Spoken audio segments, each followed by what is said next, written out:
was trained to use firearms at the age of 9 years when I was part of a young pioneers movement called Masupatsela of Walter Sisulu. At that age, they taught us how to handle a firearm. And the beginning of such a course was actually with wooden guns.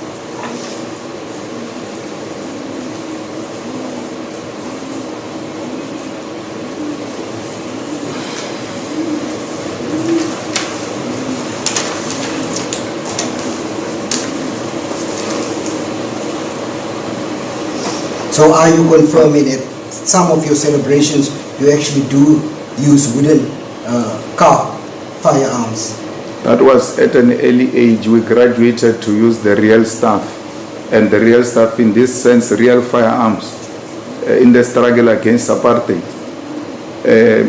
Since then, I've never seen any of my leaders use a wooden gun. That was when we were young, when we were being introduced into the idea of firearms.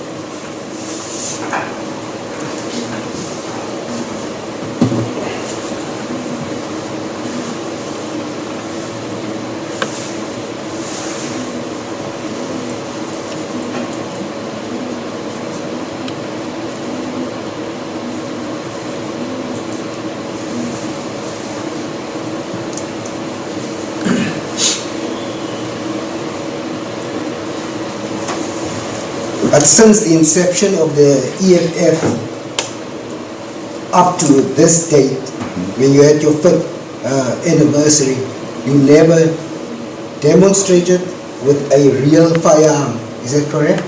No, a firearm that resembles the one that you brought to court yesterday. No, it was for the first time.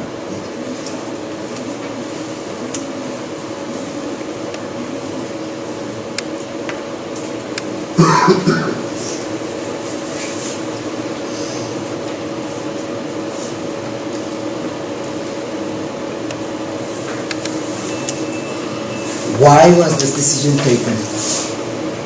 For aesthetics. It's like asking me, in all the 10 years of the EFF, have you ever gone up a stage? The stage, has it ever gone up? It was for the first time. It's always new concept to fit into what you are doing at a particular time. Ideas are thrown around, and because it was not done before, it doesn't mean it can be done. The stage went up for the first time at FNB Stadium. And if someone was to ask me, for the first time, we had a situation where after speaking, the stage goes up. But the same applies on this. There will be other occasions where there will be something different, so that you don't become a boring organization and people know what you are going to do. They must always be there and get surprised by some acts that you put forward in those gatherings. So it's, and then even some awards have never been the same.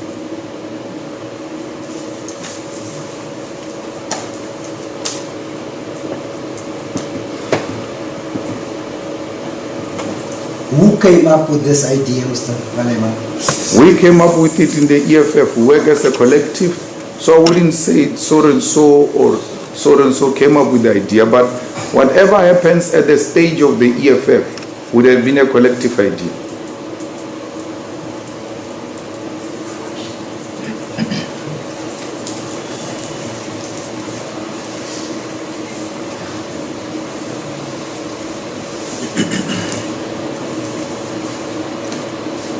Has this been discussed with the first charge of JOC, that was Colonel Nkwani? I wouldn't know. I don't sit in JOC. That question should have been put to the JOC person who came here. I can't be made to make or to present a version on a non-existing version. There is no version that says I was not, or the EFF did not say this is what is going to happen. I was not sitting in JOC. Colonel Nkwani did testify, Mr. Malema. That's why I'm asking you. He testified. He said this was never discussed with him. He would not have approved it if it was discussed with him. There's no way you want to approve a toy. We didn't discuss that Dr. Malinga is going to perform there and jump on the stage with Jock. But Dr. Malinga performed. Had he fallen and broken his leg, and they come here and said, had we known that he was going to perform, we're not going to allow him to jump on the stage. You don't discuss every little detail, especially if it is not of security risk with Jock. We're not being micromanaged by Jock. The responsibility of Jock is to secure the event, not to manage the program of the EFF. What goes on the stage of the EFF is a decision of the EFF, as long as it has got no security implications. So a toy will not have security implications, requires no approval of the police or any other person.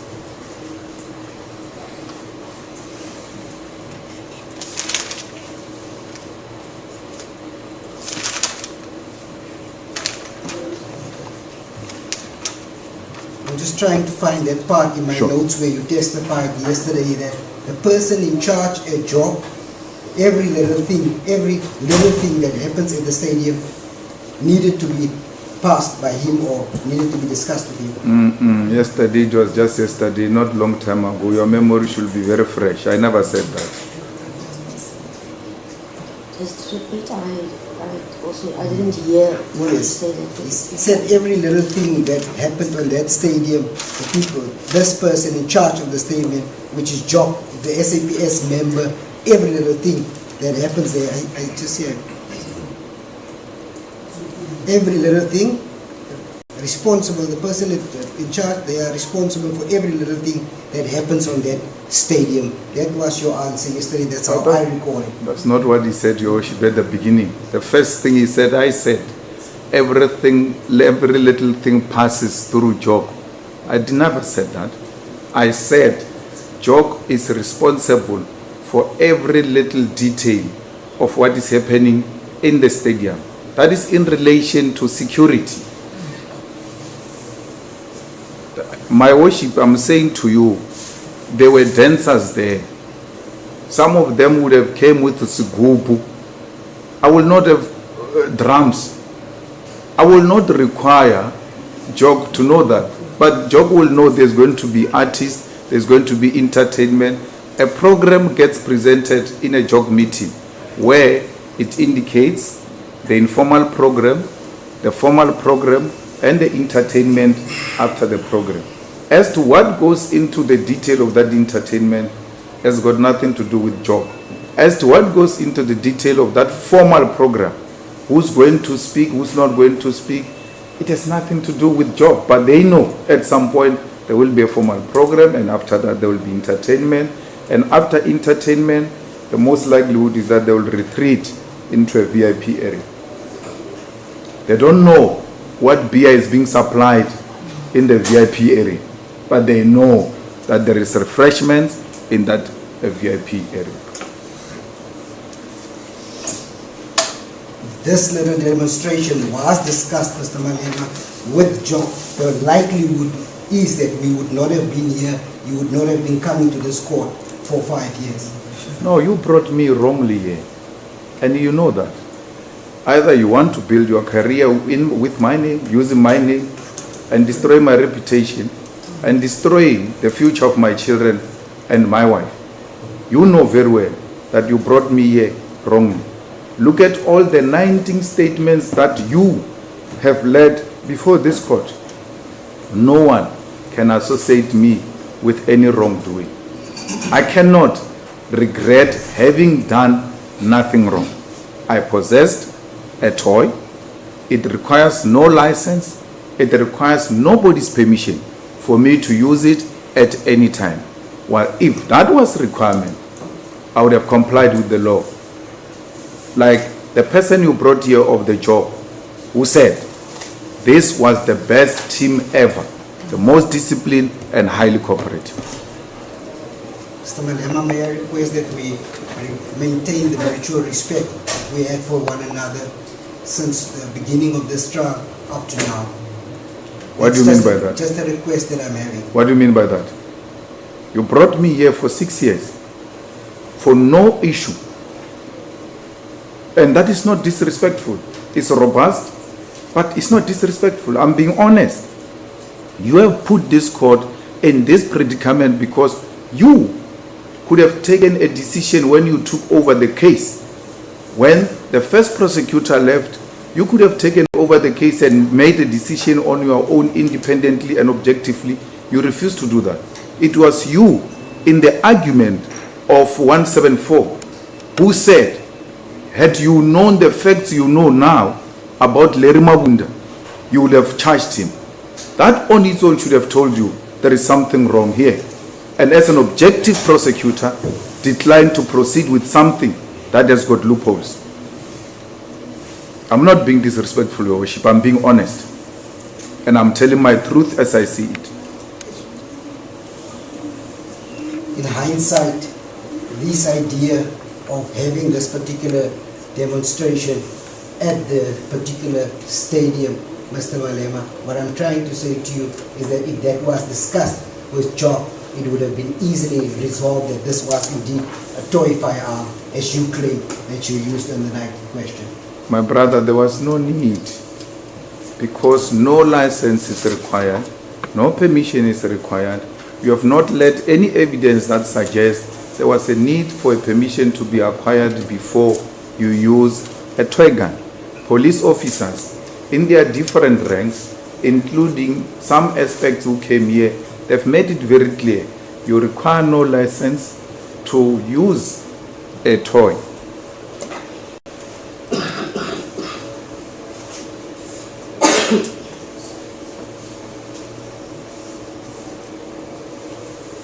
Your Worship, everything that required a permission of the job went past the job. And who is the witness for us here? Is the job person who came here and said they were the most compliant, disciplined people I've ever dealt with, and had very good words to say about our Secretary General.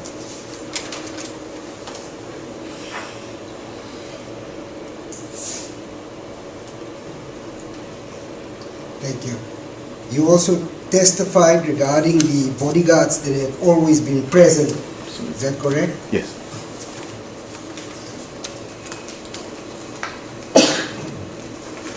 You still haven't been able to establish the name of the bodyguard that you showed yesterday on the video footage.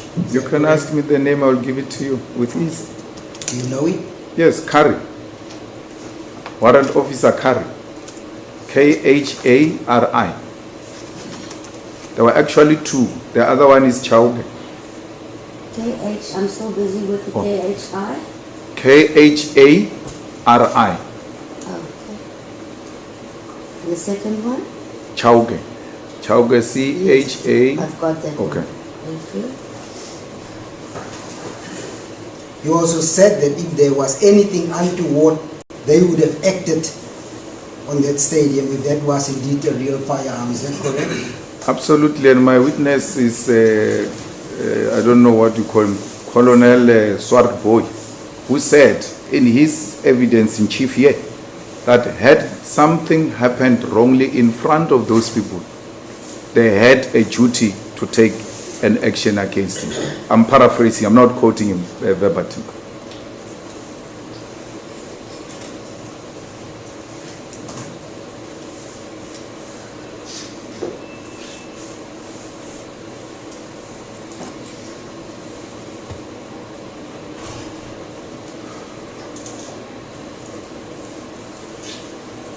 Mr. Malema, these statements was read relating to the bodyguards were read to Colonel Swartboy when he was testifying. I'm going to go through it again. The one of Andle Kume. Yes. He states that I hereby states in English under oath, he gives his rank as the sergeant in the South African Police Service. He's stationed in the Protection Security Services in East London. He hereby confirms, unless the context, I don't want to read through the legalities, I just want to go to the crux of his statement if that's okay. Yeah, that's fine.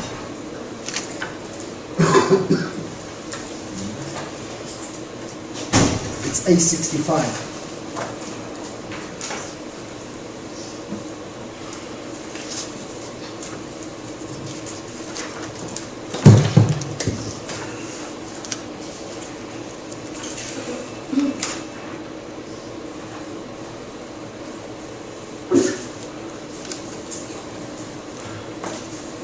I'm going to start with the 5th paragraph from the top, where it says that my colleague and I, known as Sergeant Nzelani, also stationed at the Protection Security Services London, was at his London airport on 21st July 2018, awaiting the arrival of Mr. Malema and his dignitaries.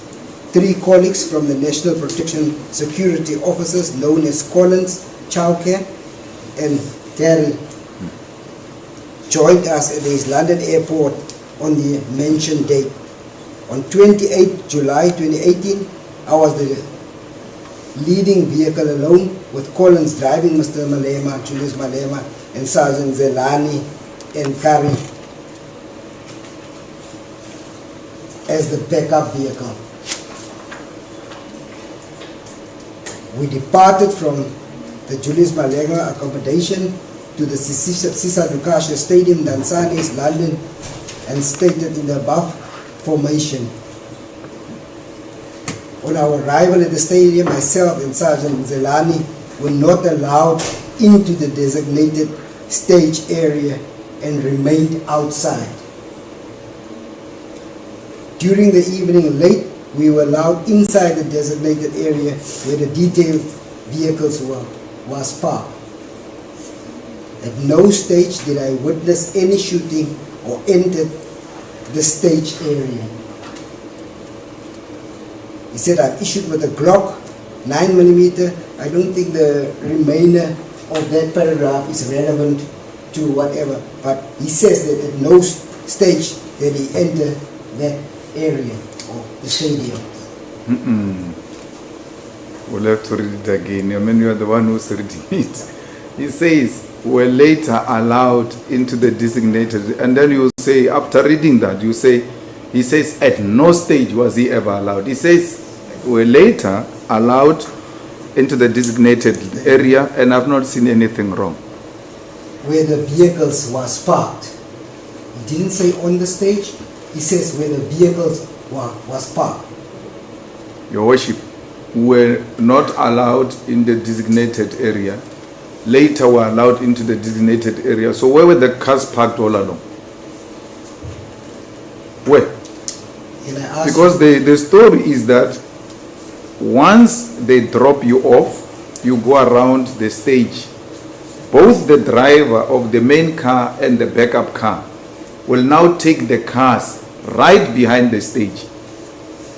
Because as part of protection protocols, is that in a case of danger, you must be rescued from the stage right into the car and escape.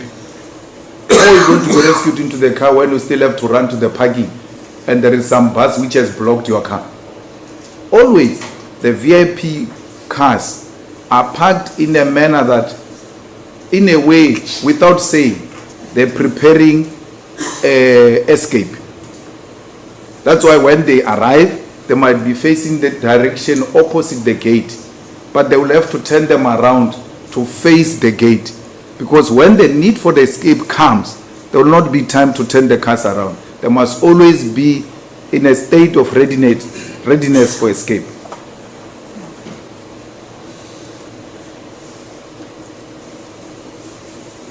Can I ask you, Mr. Malema, where was these cars parked? Behind the stage. Behind. Yes, behind the stage. And Your Worship, I mentioned to you 2 names of all the 5 that were there. I mentioned to you 2 names, that of Kari and Chauke, that they were on the stage. There might be 5, out of 5 of them, 2 ordinarily will be drivers. It will be a driver of the main car and a driver of the backup. And the rest of the 3 deploy each other, position themselves in such a way that they don't lose contact with the body.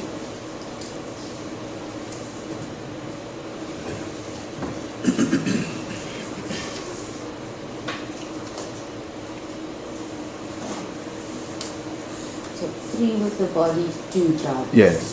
And Your Worship, if you were to ask me who were the drivers, like the names is reading from the Eastern Cape, I don't know them. Police just tell me when you arrive, you're going to find a VIP protection at the airport, and then these are other 3 VIP protectors with you. So the reason why Chauke and Kari are known to me is because before East London, they've been on my body for quite some time.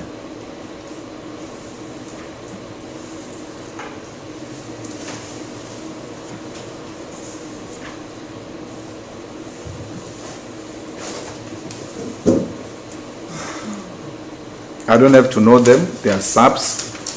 They are men of cloth. They are trustworthy. As long as they are known to the principals and the principals say to me, this is what goes on, my job is to comply and trust subs with those responsibilities.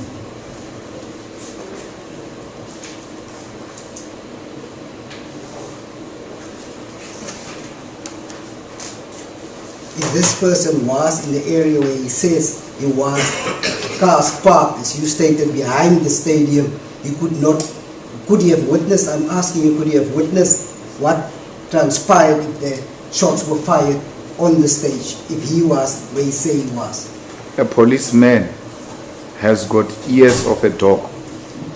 If a firearm was to be shot here, policemen by their instinct will hear there's something wrong, and they will dare to follow up as to, are we still on course or is there a problem? So as a VIP protector, had he had things that are funny and intimidating, surely he was going to pay attention, to look at the direction of his colleagues, to see if there is danger coming so that he can prepare himself. He was not sleepy. He doesn't say in that statement he was sleeping. Could he have seen, if he was in that area where the cars were parked behind the stadium, could he have seen if those shots were fired when it was fired? Your Worship, I wouldn't know. But the fact of the matter is the police officer was there with me, right next to the stage where I was, looking after the cars, whereas his colleagues were with me on the stage.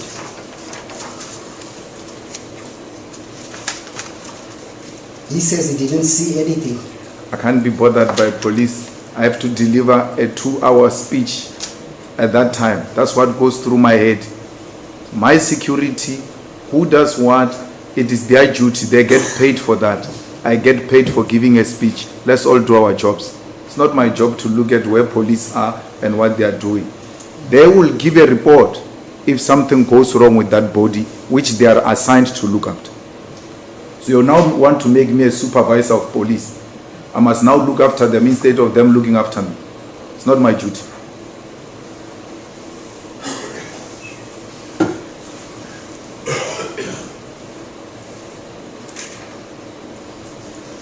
If I understood your evidence correctly yesterday, was that 4 police bodyguards were always with you. You even said when you go to the toilet, these people will be with you. I've never said 4 bodyguards were always with me. I said these are bodyguards and they are assigned to a body. When you go to a toilet, they are there. It can't be all 4 of them. Obvious. I mean, they assign each other's responsibilities. I was just saying to the court, I had subs with me. As to which one was in the car, which one was on the stage, their pocketbook will tell. But subs was there.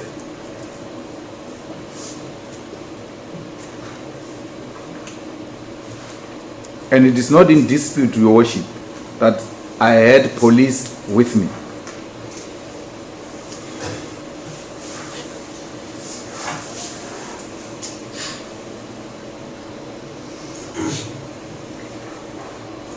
Thank you. I'm going to go on to the next bodyguard statement. It's marked A66.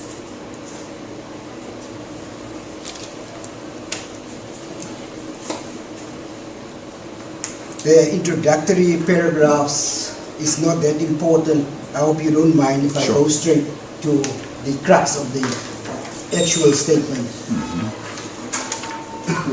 The next statement that I want to read to you is Lugisa, Morrison, and Zelani. He also states that on 21 July 2018, my colleague and I was assigned to escort, I assume it's escort and typing errors, Mr. Julius Malema and his dignitaries who arrived at his London airport. With us it's supposed to be 3 colleagues from the National Protection Security Officers whom we met at his London airport. The 3 colleagues are known to me as Collins, Kara, Chauke, and I can confirm that Collins drove Julius Malema's vehicle, a black Mercedes-Benz, from the arrival until the departure.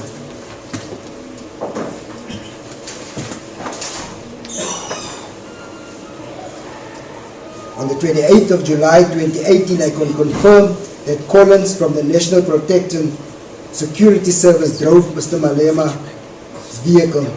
Sergeant Kuma from his London PSS office was the leading vehicle, a 328 BMW.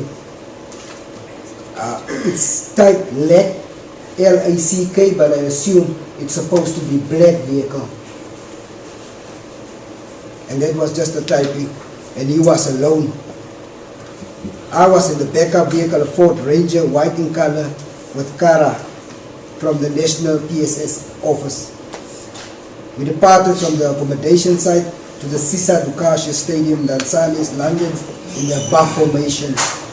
On our arrival, the 3 colleagues from the National PSS office was allowed on the stage erected for the EFF 5th celebrations, while myself and Sergeant Kuma was not allowed and remained parked outside the designated area.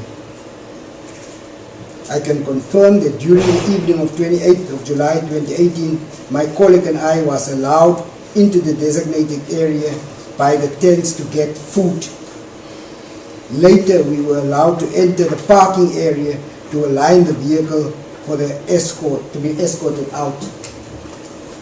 At no stage did I enter the stage area and witness any shooting taking place in my presence.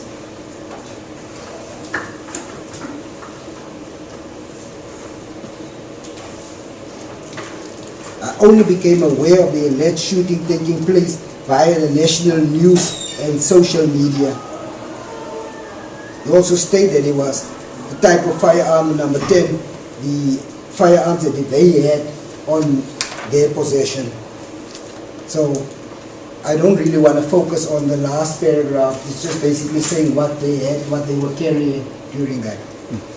So in other words, he said he was also not close to that stage or at the stage during the incident. He didn't see what transpired there. I wouldn't know it's his statement.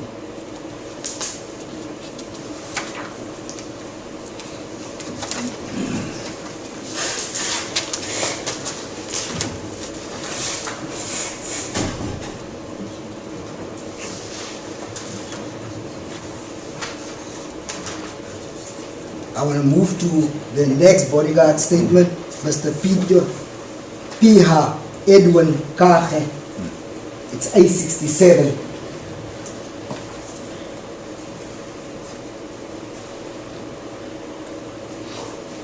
Paragraph 1, he basically just gives his occupation, where he's employed, and so on. I don't think it's necessary to read that particular paragraph, but he was also one of the protection services people.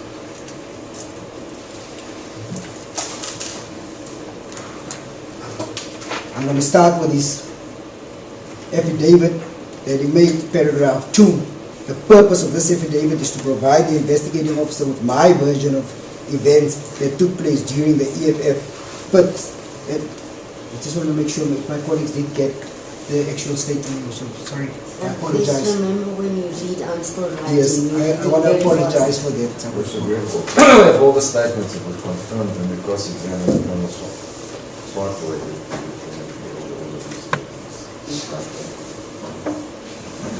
You don't want to take them out of the minutes. I'm not saying anything, but I've got no objection. Thank you. Proceed. Thank you, Shabal. I'll try to read slower. Thank you, Mr. I'm going to start with paragraph 2. I'm going to read much slower than I did earlier. The purpose of this affidavit is to provide the investigating officer with my version of events that took place during the EFF 5th anniversary celebration in Mdantsane, East London on 28 July 2018.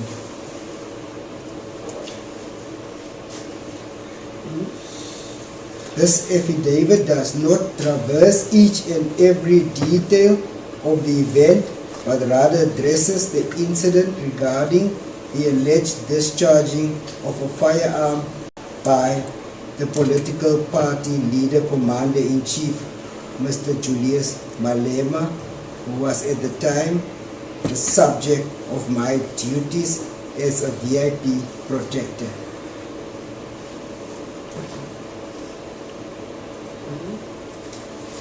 Paragraph 3.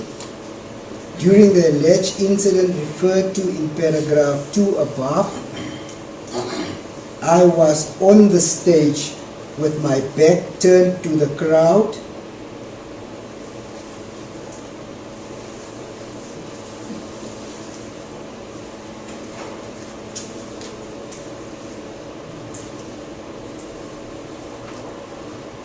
My back was turned to the crowd because I think you want to say I was in charge of securing the back door to the left.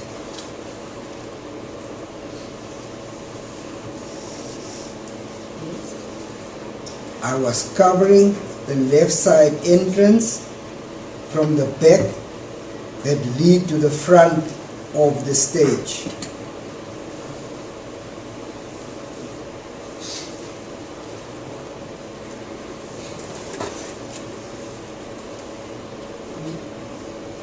I was responsible, among other things, for the verification of accreditations of individuals who were gaining access to the stage.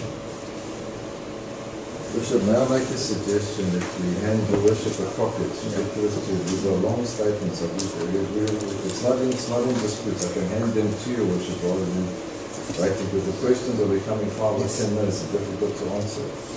In any event, I believe once he's cross-examined on them, they could be accepted as exhibits. I have them all, I hand them out as equals.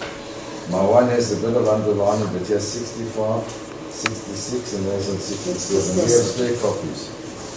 Thank you. It's not To be in the N series, because they've got flags to assist your worship as well. Worship, let me also explain, there are signed versions. Worship, the docket was typed, as it often happens. Yes. So it will say they're signed, and it was signed in the handwritten version. No, I So accept there's nothing that. to be drawn from the fact that they're not attested to in these copies. No, If you worship once, I'll give you the handwritten ones. No, I accepted as copies and that it is typed and it will be easier for me to follow. Thank you. Thank you very much. I think I stopped, but I was covering the left side entrance from the back that lead to the front of the stage. I was responsible, amongst other things, for the verification of accreditation of individuals who were gaining access to the stage. In paragraph 4, I did not personally see the Commander-in-Chief, Mr. Julius Malema, discharge any firearm during the event and during his time on stage. Further to the above, I did not see him in possession of any item that had the appearance of a real or toy gun.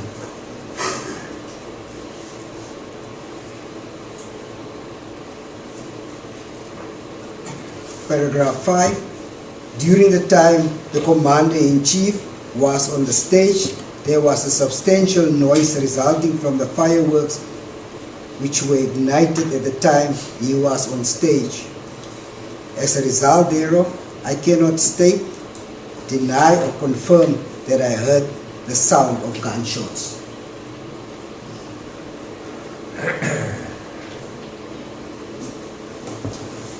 Is his statement, Your Worship? And what is more interesting is that they went to collect their statements, but never invited them here to come and become witnesses. The court should wonder why. Why the officers of the court who were there on that day who could be the most reliable witnesses of all witnesses, were left out. If anything, we went to fetch a cleaner who picked up a cartridge, but did not go and fetch a trained police officer who can distinguish all types of sounds and who can distinguish real or a toy gun. I never asked for their statements. They collected their statements and never invited them here. Some of these questions as to where were you parked? Were you sleeping? Were you eating? You went to fetch food. What time? I can't answer for that. They must answer for themselves because they were since invited to come and give their statement. So, Your Worship, the statements are not favorable to the case of the state. As a result, they leave out the people who can help this court arrive at a proper conclusion because of that, those people. Those are the most trusted people of all of us who were there, police officers. Mr. Malema, the person that you identified yesterday on the video, which you said was a close protection person, that specific person, what was his name? Kari. And I'm not just saying he was there, I showed you on the video there. And not my video, your video. I didn't bring any video myself. Do you know this Kari is just a nickname? Do you know what's his real name? The way you are reading it differently, I'm reading it differently. But if you give me that thing, the name, whatever paper you are reading, maybe we're talking about the same thing. Because I had your pronunciation is different from my pronunciation, but we're going in the same direction. Yes. I'm going to read the affidavit now of Mr. Thomas Chauke to you. Is it I-68? It's A68. Thank you very much.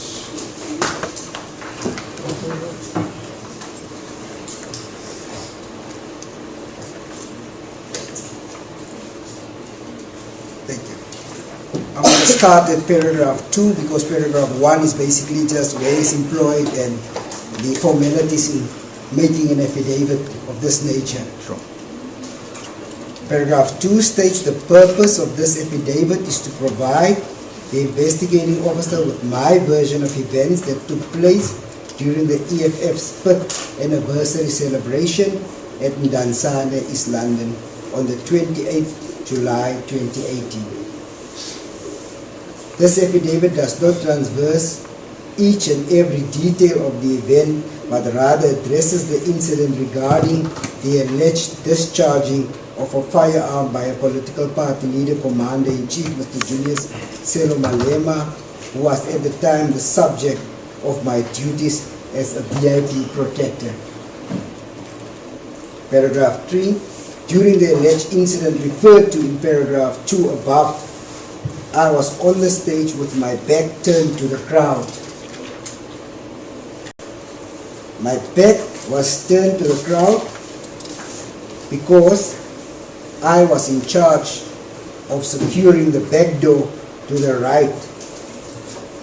I was covering the right side entrance from the back that lead to the front of the stage. I was responsible, amongst other things, for the verification of accreditation of individuals who were gaining access to the stage. I did not personally see the Commander-in-Chief, Mr. Julius Malema, discharge a firearm during the event and during his time on stage. Further to the above, I did not see him in possession of any item that had the appearance of a real toy gun.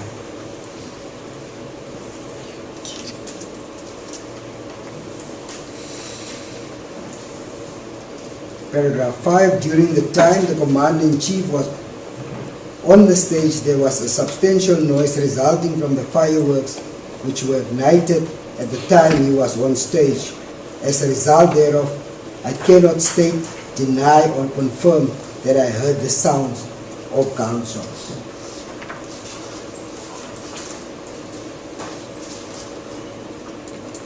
So if you look at his affidavit, it's like, almost identical than the one that I've just read previously. Yes.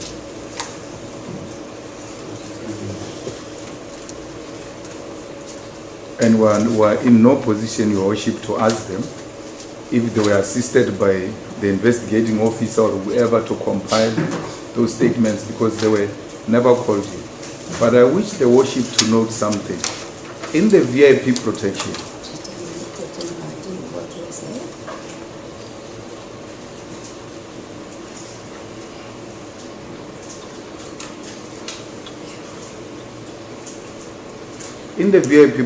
and I'm not sure if it's the procedure of all the police, there is what they call a pocket book. They write every little detail. We are now being read the statements of the police officers who were there. But nowhere are we provided a pocket book, copy of the pocket book of each police officer who was there. Because if there was any incident that required the police to record it, they would have recorded it, because at that time they would not have thought maybe this is going to be an issue. But as part of their procedure, they must record it. We're not being told about the pocket book of the police, what it says. We're not being given the most reliable witnesses of the court, in this court, to come and speak to their statement. What happens, which is unfair to me, I must now speak for them. Where the statement were taken, I don't know. Who advised them to take the statement? What happened? I don't know. What was the context? What was the environment? I don't know. But what the court needs to notice in all of those statements that have been read so far, not a single statement suggests there was any wrongdoing.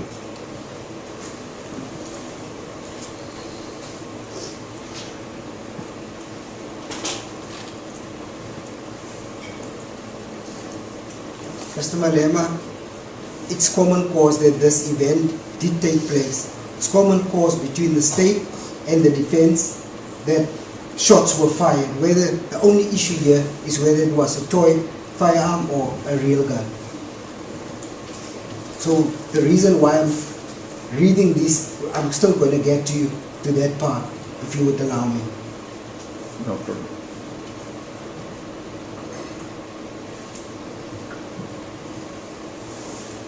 The next statement is one also for the bodyguards. It's Mark A69, it's Mbolan. So this one is attested, you see.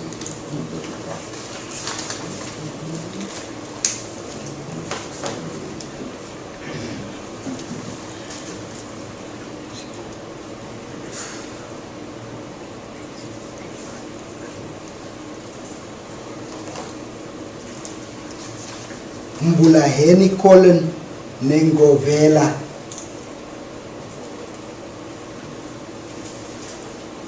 Mark A69. I'm going to leave paragraph 1 because basically it's just a description of his occupation, where he is employed, and the formalities that you have to comply with when you draft an affidavit. I'm going to start with paragraph 2. The purpose of this affidavit is to provide the investigating officer with my version of events that took place during the EFF 5th anniversary celebration at Mdantsane, East London on 28 July 2018. This affidavit does not traverse each and every detail of the event, but rather addresses the incident regarding the alleged discharging of a firearm by a political party leader, Commander-in-Chief, Mr. Julius Malema, who was at the time the subject of my duties as a VIP protector. Paragraph 3. During the alleged incident referred to in paragraph 2 above, I was at all material times stationed in the primary motor vehicle that was utilized to transport Mr. Malema as the primary subject of my VIP protection duties. I was never on stage during the alleged incident. Therefore, I did not personally see the Commander-in-Chief, Mr. Julius Malema, discharged any firearm during the event and during his time on stage. Further to the above, I did not see him in possession of any item that had the appearance of a real or toy gun, whether in the car or on any such stage. Their statement, Your Worship, but from prosecutor's point of view, objective, if he had not allowed to be used by AfriForum for political ends, wouldn't be where we are. This matter was advocated for by AfriForum. This was no issue, Your Worship. That's why no one picked it up.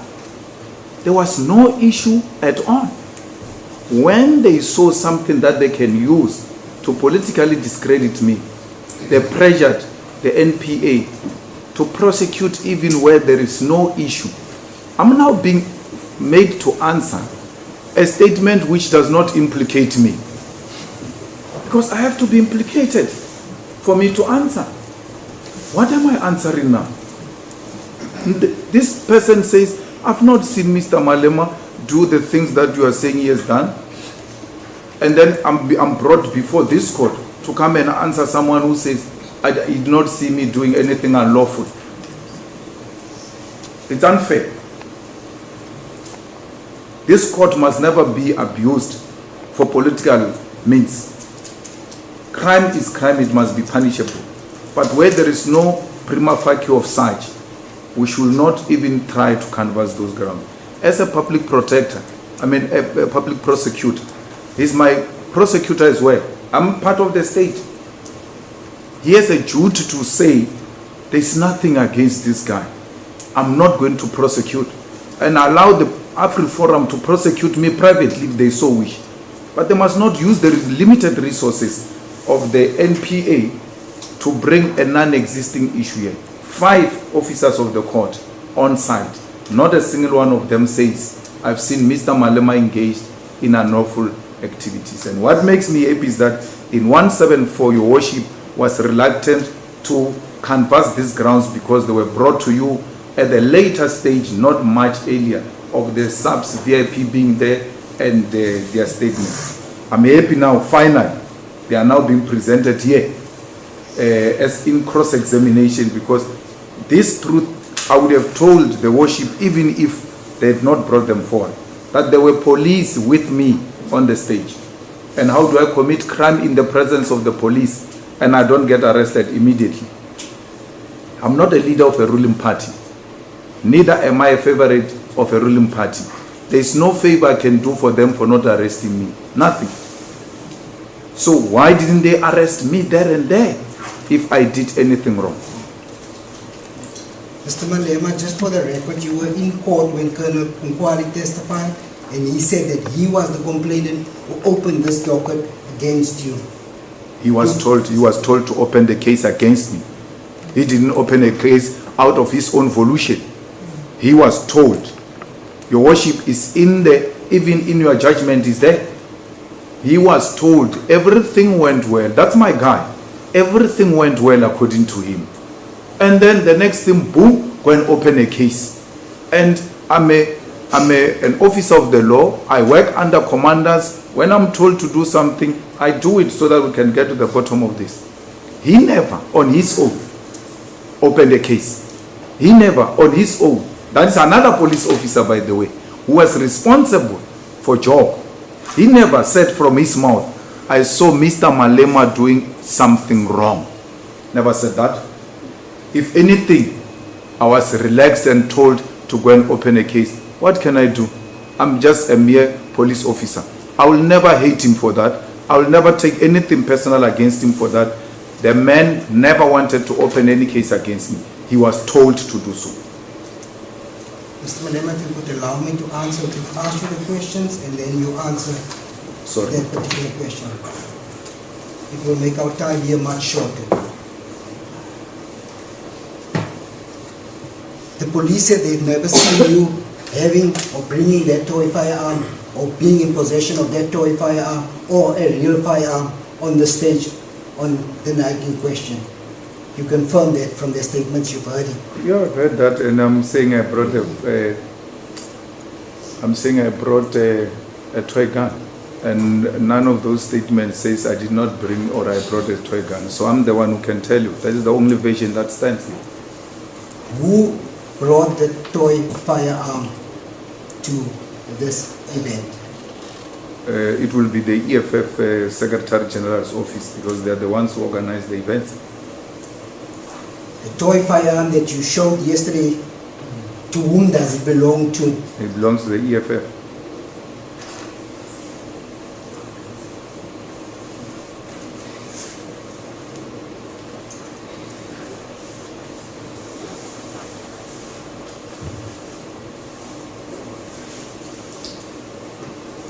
Who was in possession of this particular toy firearm before it was fired? No, Larry handed it over to me. Larry Mabunda. On the picture with accused number 2. On the video, is seen there. After I shot that toy gun, I handed it over back to where it came from capable hands of Larry Mabunda. Why was it left with the security guard, Larry Mabunda, when this is just a normal toy that anybody can carry? He also had my bag. Why did he carry it? What's my bodyguard? He's dead. You refer to toy firearms. Toy firearms is almost like the play firearms. It doesn't do any damage. It doesn't cause any harm to anybody. Why was it left with Larry Mabunda? Your Worship, that toy firearm was brought into this court yesterday by Larry Mabunda. That's his job. My bag, I don't have a bag. I'm walking into this court. Where is my bag? Is with him. I only access that toy firearm when the part comes, and then I hand it over back to them. Why have you ever seen a president going around carrying things? We get served. Mr. Malema, is Mr. Mabunda here today? Yes. Where is he? It's in the audience. Can you show us which one is Mr. Is this Mabunda? allowed? Is this allowed? Is he present today? Yes, yeah. And why can't you just show who he is? But is it allowed that I should be pointing people in the crowds that are not before this court? What have we turned this court into? Into a mockery. Mr. Malema, we're going to view the video footage. That is what is before the court. Play it. If you say... Larry Mabunda is not before the court. Yes. Why must I be made to point him in the crowd? It's not before the court. We should respect the court, because I'm going to ask you, if those officers you are reading their statements, are they here? Can you point them? I take what you are saying as being before the court, and I deal with that evidence before the court. The evidence before the court is the video where Larry Mabunda is. I will gladly ask her to stop and show the court who is Larry Mabunda. But to be made to point people in the crowds, I don't think that is acceptable.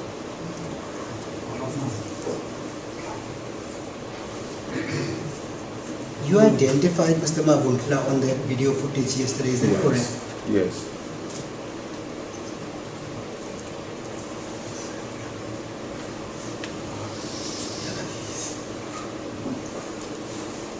The only thing that I'm asking is to confirm that this person that you identified in that video footage is present and where he is. I said he's present, he's not the subject of debate. When you were playing the video here, during the whole trial, you used to say, do you see any person on that video who's here? They will say, yes, accused number 2, yes, accused number 1. They've never said we saw the person at the back of the court. It's never like that. Larry Mabunda, you had a duty, and you dismally failed the state and wasted the resources of South Africa. You had a duty to charge Larry Mabunda. You didn't charge him. You want me to charge him in the audience? I won't do that. Your Worship, the firearm in question was issued to Larry Mabunda. Larry Mabunda is seen on the stage with me where it is alleged that that firearm shot at the shots at the stadium.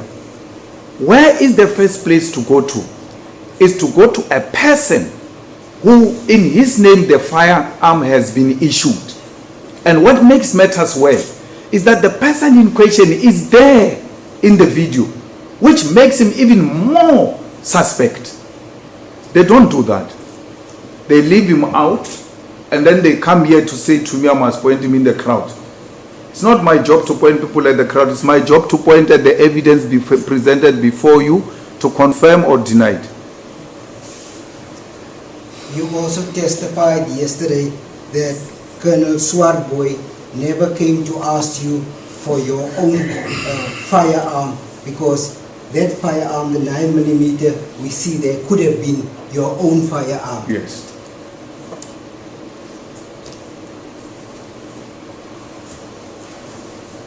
But again, Your Worship, and the court has got a duty to protect me. I'm being asked about the firearms that are not before this court. You brought a firearm to this court. Let's deal with it, and not what is not before this court. Can you confirm, Mr. Malema, that the firearm that was used, is that a toy firearm, the 9mm handgun? I don't know what is 9mm, what is what. I showed you the toy gun I used here. That's my toy gun. I'm going to request Ms. Kala to play the videos for you.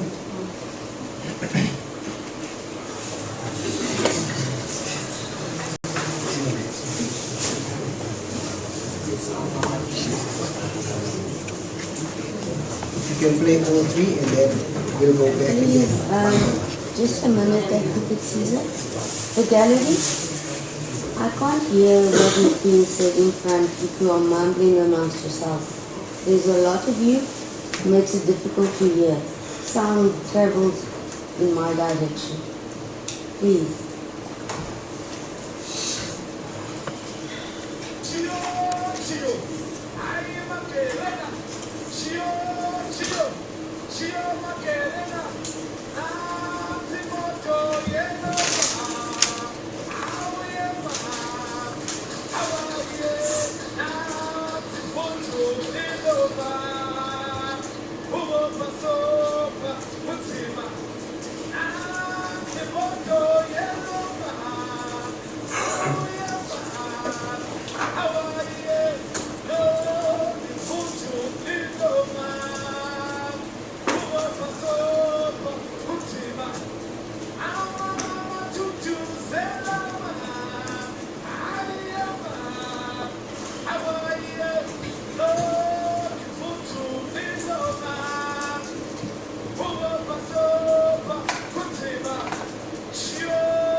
Your Worship, can I ask you to play that, the last one, so I can show you the two VIP protection PSS people I'm talking about?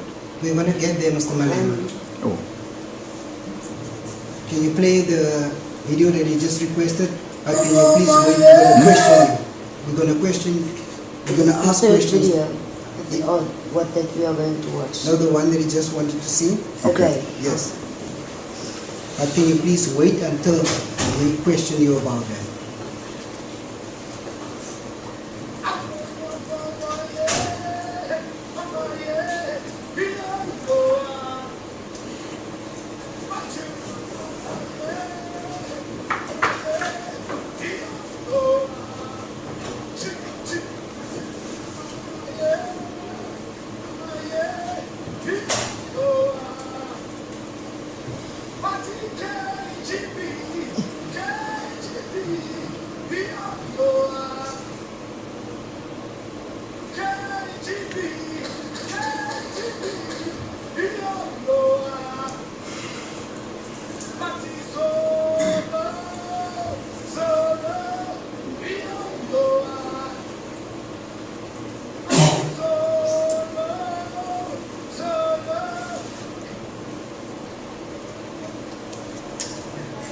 play the third video.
I want you to go to the first video again, the one with the 9mm handgun.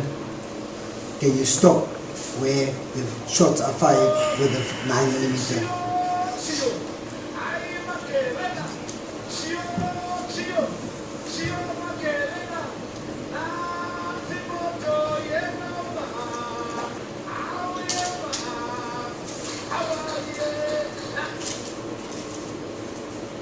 That is the 9mm handgun that I'm referring to. I don't know. It's a handgun. I can't see a gun of 9mm what? I can't, from where I'm sitting. I can't. And there was no such a 9mm what before this court for me to answer to it. If they brought to you before your worship a 9mm what and how it looks like, maybe I will have an idea what they are talking about. I don't know. I can't see. What is that? I can't stand here and say that is 9mm barrel. What? I don't know. Can we agree that it's a smaller firearm than the other two videos? No, I can't see if it's smaller or big. This camera was shot too far. I can't see that. Even when you do it with those people of photography, zoom in and what, I don't see it. Do you want to go closer, sir? I've been closer 6 years ago. I can still go now. I can't see it. I can't see it.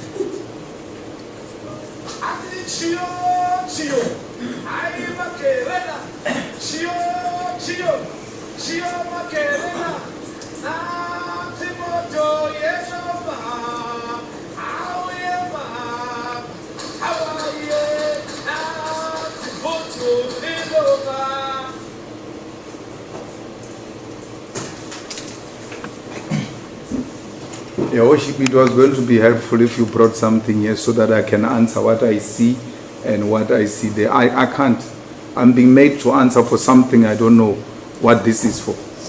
Is that the same size firearm than the one that you brought here yesterday? How do I say it's the same size if I can't see it? I just told you I can't see it. How do I say it's the same or not? I put it to you that it's a 9mm, that's a handgun. That's your version to the court, and it remains yours. The expert that also testified yesterday also saw that that was a handgun. At least you and that expert agree on something else. At least you also call him expert. I like that. Because he was being questioned here about peer review, which you never did with your expert. 9 statement of a ballistic expert. You never asked for peer review. The court never asked for a peer review. The expert who came and said the things that you didn't like, you asked for peer review. The court said, what must I take this evidence for if it doesn't have a peer review signature? Why did the court not ask those 9 statements about the peer review signatures? Is this a fair trial? Am I being tried fairly? Mr. Malema, I'm going to put on record that you are vague and you are avoiding the questions. I agree. You said we must speak to each other in a respectful way. You are not going to do that of pointing pens at me because I can do it times 5. And it's not going to be nice here. Mr. Malema, the video that you're seeing there, I'm putting it to you, it's a handgun. You said I'm vague. That's fine. That's what my lawyers will argue with you about. I don't know what is vague. All I'm saying to you is that from where I'm sitting, and I'm not the first one, even the gear house people who came here said from this angle I can't see that gun. whether it's a gun or what, I don't know. I can't see. And then I'm asked about the size of this gun and the gun that I presented and the one you presented, but never presented this gun. If this gun was before this court, I would gladly answer to say, okay, let me look at this one, let me look at the toy, let me look at that one. They are not the same. So I'm being made to answer the things that are not before this court. It's not here. How many firearms was brought by yourself or the EFF for this display that was going to take place? The one I showed you yesterday.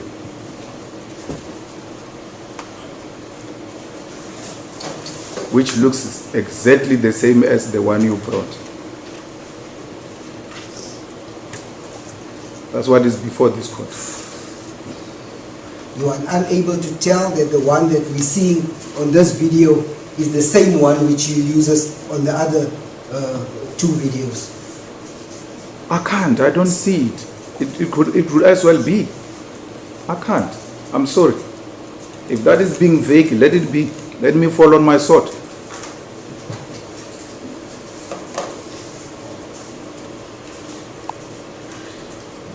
Yesterday, it was asked by the ballistic expert, Mr. De Klerk, to count those number of shots that were fired from that handgun.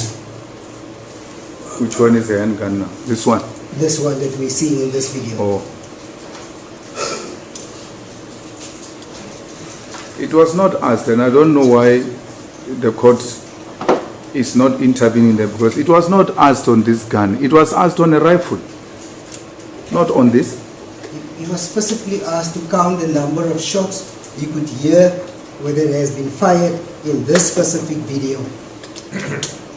And he counted about 14 to 15 shots that he heard. I don't know, the lawyers will have to intervene. I think it was a rifle. I counted with him. It was not on this. It was a rifle. What was asked from a guy to count was on a rifle. It was not on this. Look, Mr. Malema, what I recall, he asked me to adjourn so we can look closer at the video we are watching now. And this is from this video that he was counting. But as you say, your lawyers may intervene if I have got it wrong, if I've got this. But you also confirm that it was on this video, but he never referred to a 9mm. He said No, that it did not appears to say be a 9. gunshot. 9mm overstates in the case of the state. He keeps on referring to it as a 9mm handgun. He said it appears to be a handgun. He doesn't know if it's real or not, and he counted 14 or 15 shots of this video. Yes. So the only aspect that I advocate is that the word 9mm was not used, but handgun was used. Well, it appears to be a handgun. Yes. Okay. Yeah. That's fine. Yes. So, in this video, it appears to be a handgun that you're seeing there. That was the evidence of Mr. De Klerk, the expert yesterday. It was further canvassed with him how he was asked to listen to the video and hear how many shots was fired from that video.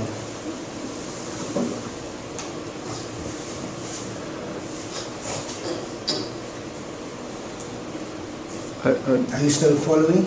Yes, I'm following. I didn't hear the question. Yes. We're just trying to put you into context before the question arrived. So he confirmed that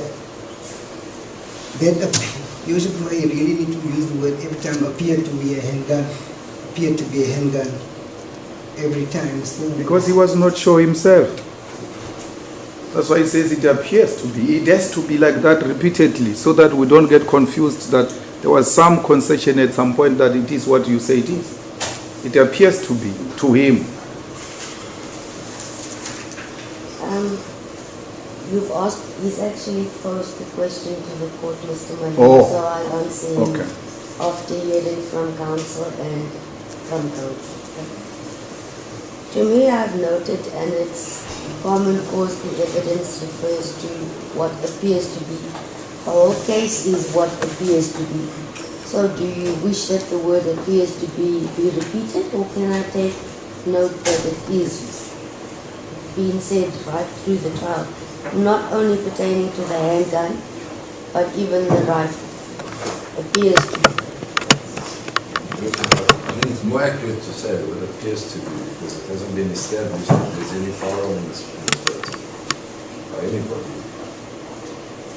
And another issue that I have with my friend's question is I don't see it in any of the charges. I don't know which charge is referring to, because it was always the rifle that was in issue in counts 1 to 5, and even the ammunition wouldn't fit into a handgun. So I don't know what charge this is, if it's even a charge.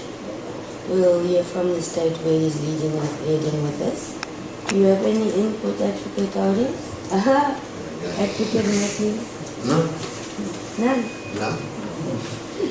Advocate Caesar, please use the verbal words appear to be. Thank you, Bishop. Can I ask firstly, what type of firearm do you own? I own a Taurus 9mm. Which is a handgun. Those things of handgun and what I don't know about this one. Yeah, the small one. I'm not a fanatic of those things.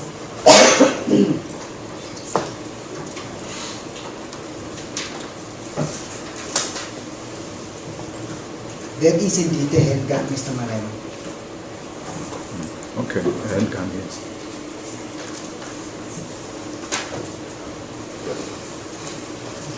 So if I look at the video, it also appears to be a handgun that you are firing there. Like I said, my brother, I can't see what is there. You know, had you charged me with this, perhaps I would have paid a particular attention to it and prepare my defense on this thing that you are presenting before me, which court is unable to protect me from. Because I've faced no charge of this nature, and therefore I've been made to answer on things I've never prepared on. My accusation has always been that I've discharged a rifle and a cartridge of a rifle has been found, and I've prepared my defense in relation to that. Now I'm made to answer things that were never put to me before in order for me to prepare this trial, for it to be a free and fair trial. So I don't see what is there. Mr. Malema, I'll make it clear now why this is so important in the context of the whole trial. Can you play the video where those people are standing while the shots is being fired?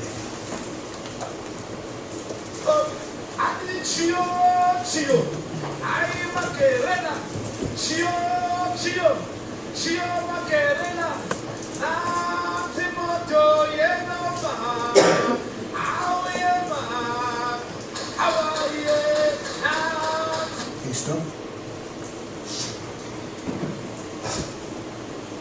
If you look at the side where you're actually firing the shots, which is the right hand side, from where I'm standing, are there people there? And I want you to look at the reaction of those people there once you started firing those shots. Which people on the stage? There. Can you go back?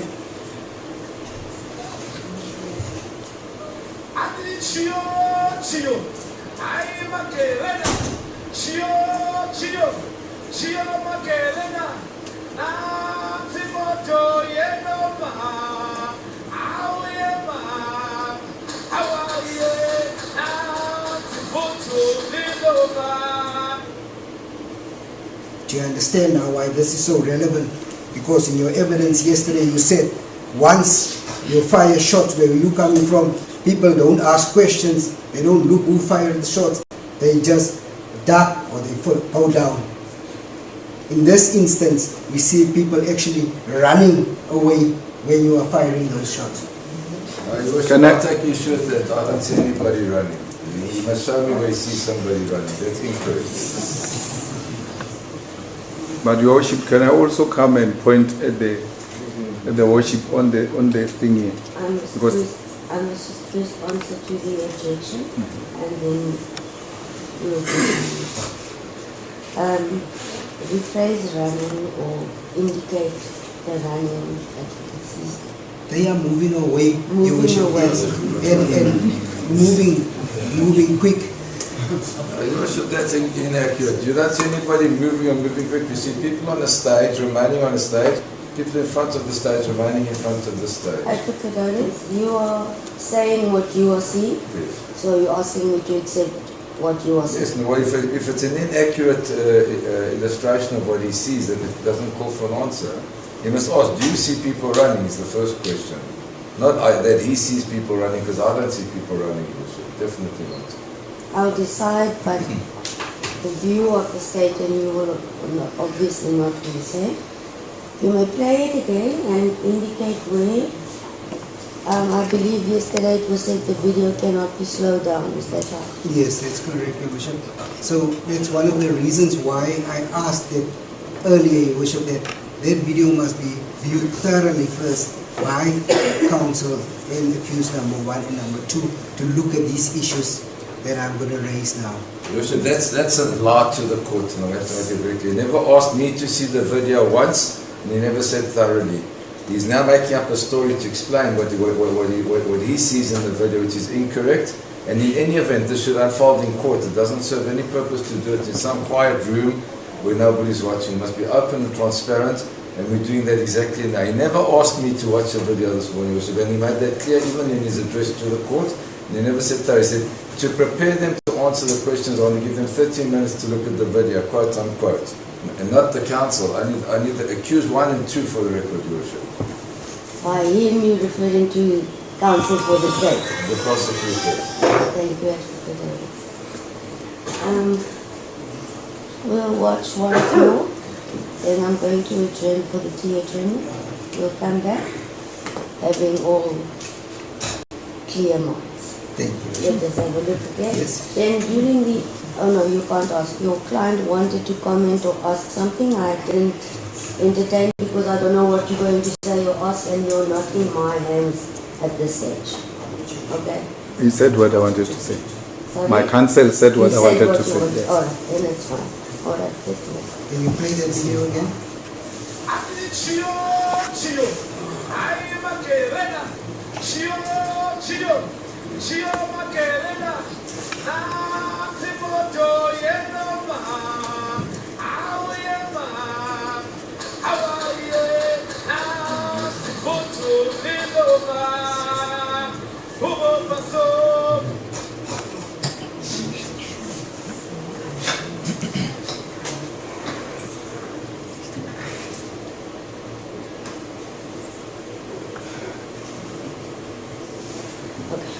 What I would suggest, and it's a suggestion only, is that I'm counting 7 people if we are speaking to about the one right in the corner.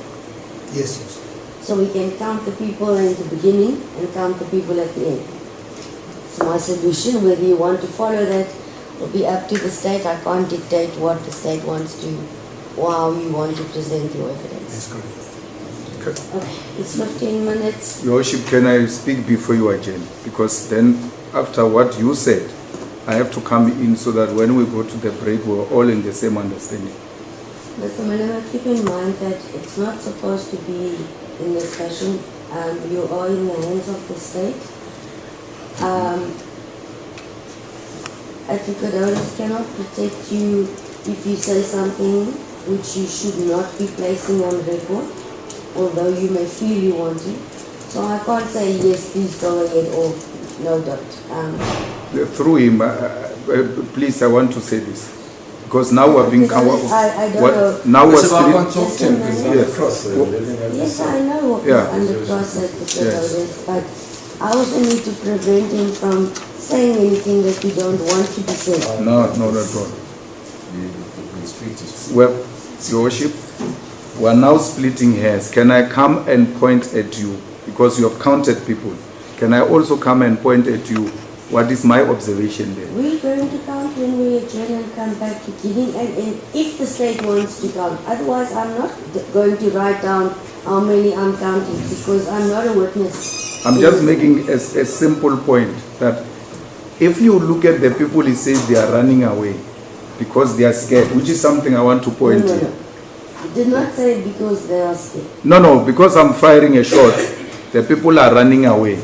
He's talking about the people there by the fence, there next to the grandstand. There are people right in front of the stage. Oh no, sorry. I'm looking at the people right in front of the Yes. stage, not at the grandstand. So there's no one there who's running away there. Okay, we clarified the running away with Advocate Odez's objection, and it changed to moving away. Running away has been clarified, so it's no longer an issue, running away. So, also myself, obviously we're not looking at the same, you are referring to, you circled it with the arrow Yes, in correct. front of the stage. Yes, correct. Worship, I suggest that we adjourn at this stage. We come back after the tea break, and then we will go through that part again. I'll decide when we're going to come back. Alright. So nearly, let's see, Mark, what is there? What is the correct time? Is it correct or 22? 46. Huh? 46. Correct. So I'm being voted, my watch is there, maybe so.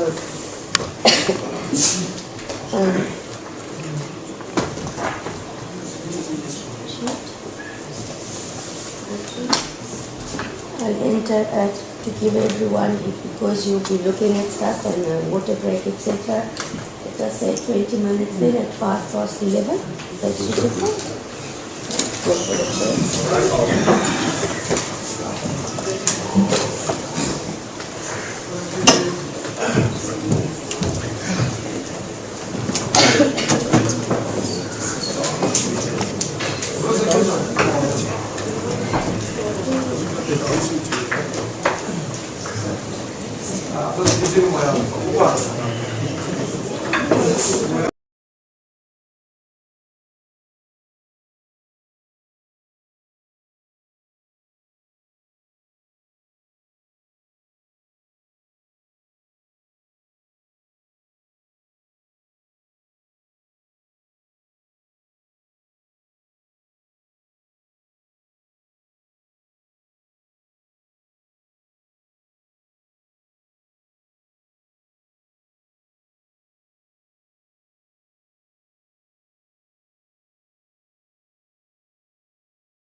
Oh, I thought you were still looking at corn and cheese and see it straight. You may proceed at Caesar. Thank you, Worship. Mr. Malema, I want to ask you to look at those 7 people that are standing there before the actual shots were fired. And I also want to look at you. I want you to look at them, their reaction during the process of that shots being fired, and you tell us what do you see. Which 7 are you looking at? The 7 at the far right in the direction where of the boundary wall. Oh yes, they're those ones. Okay.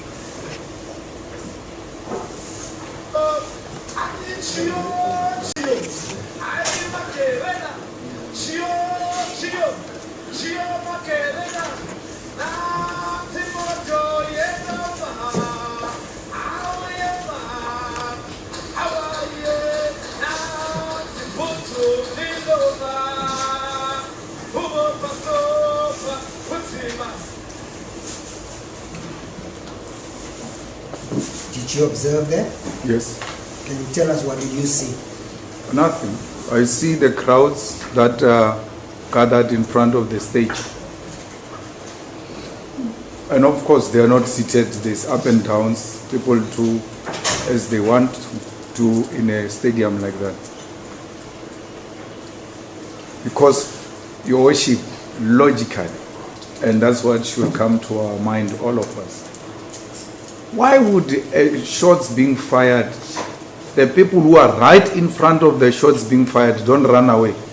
And we are shown some people there who are actually in some uniform, maybe cleaning or something. I don't even know what they are doing there. The immediate threat should be with these people who are in front of the stage. And they are unmoved. So I'm shown some people there. I don't know what they are, whether they are picking up papers, whether they are security guards or what, I don't know. But it looks like they've got reflectors on. None of them came to you here, your worship, and said they ran away or they were moved by shots. And none of the witnesses who came here suggested those people were running away or moved by the sound of a firearm.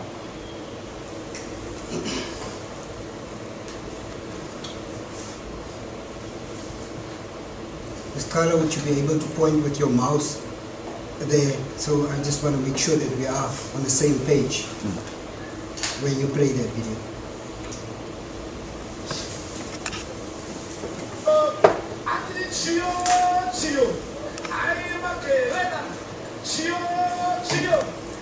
Can you please pause there? Can you please pause there? Do you see that 7 people, and you point with a mouse, standing there on the far right? I'm the one who pointed the court to those people, and the court said it was not even looking at those people. I can't point at them if I don't see them. I did. I pointed them to the court. Right? But do you see they just standing? They are standing because this thing is not playing. How can they move when you have paused? Can you go back and just show how they're actually standing? Can you pause? Go back. Go back. An inch back. I want Mr. Malema to see how those people are standing there.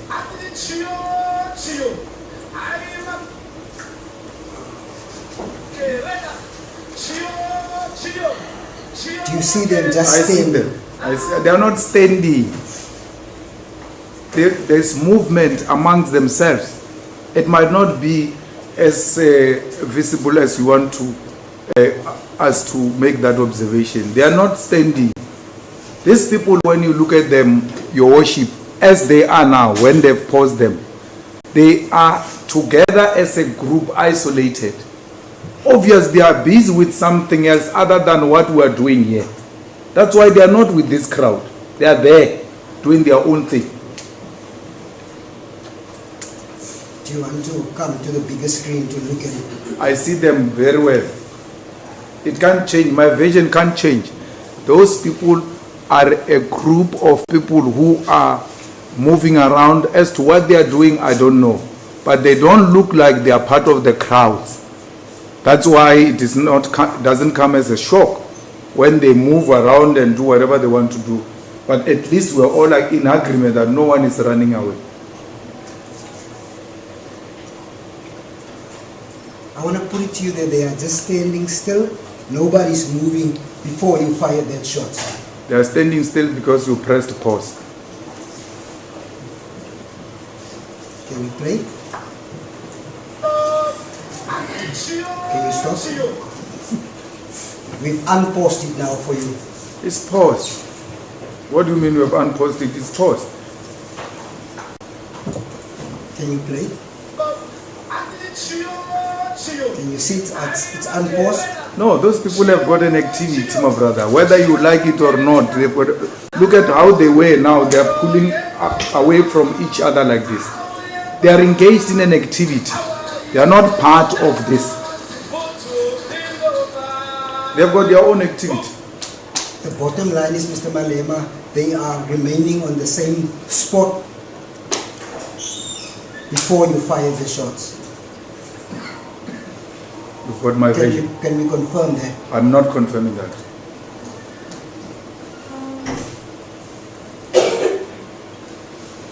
Go back.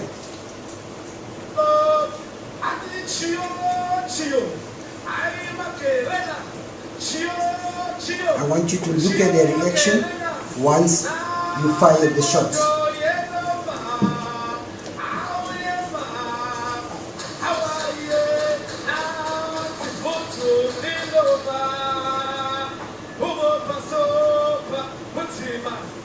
Can you pause?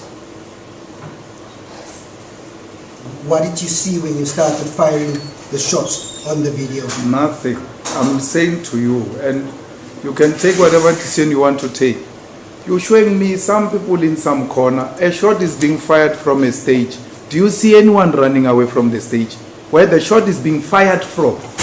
Do you see anyone running away from the stage? Right immediately where the shot is being fired from. Do you see anyone running away?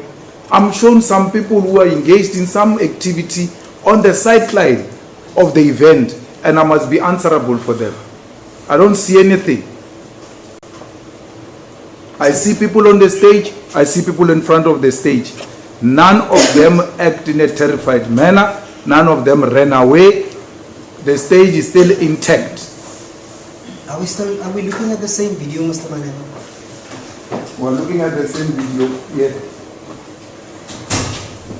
Sorry. Can you play it again?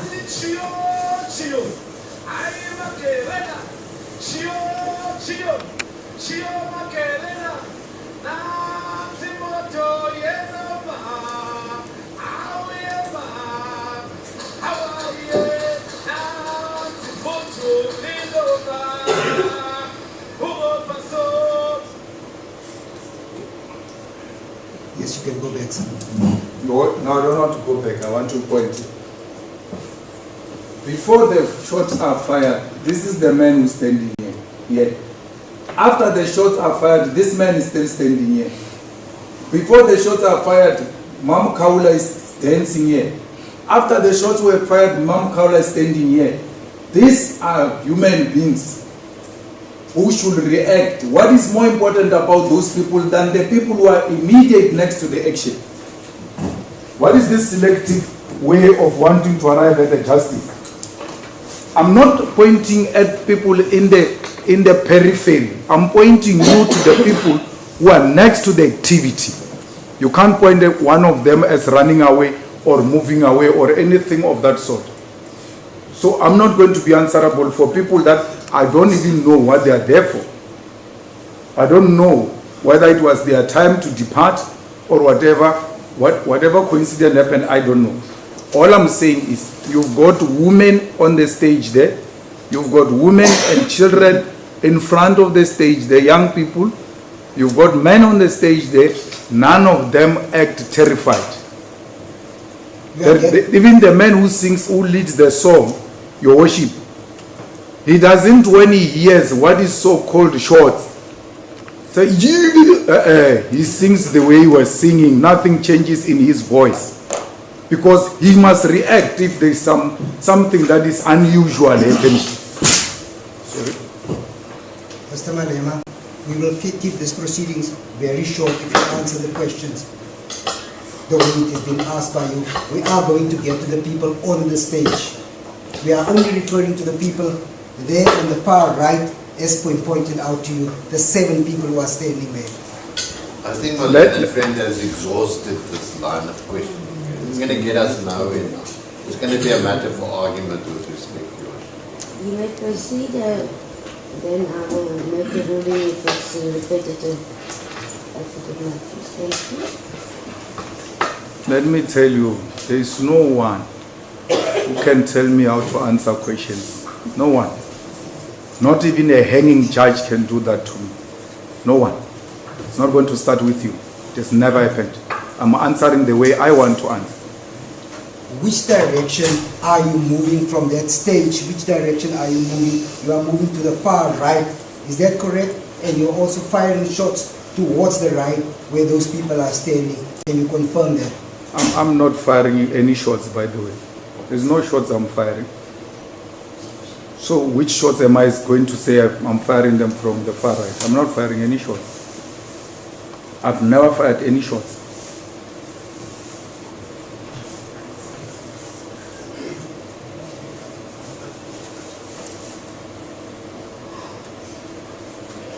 Is it correct that before you fired shots, there were 7 people standing there?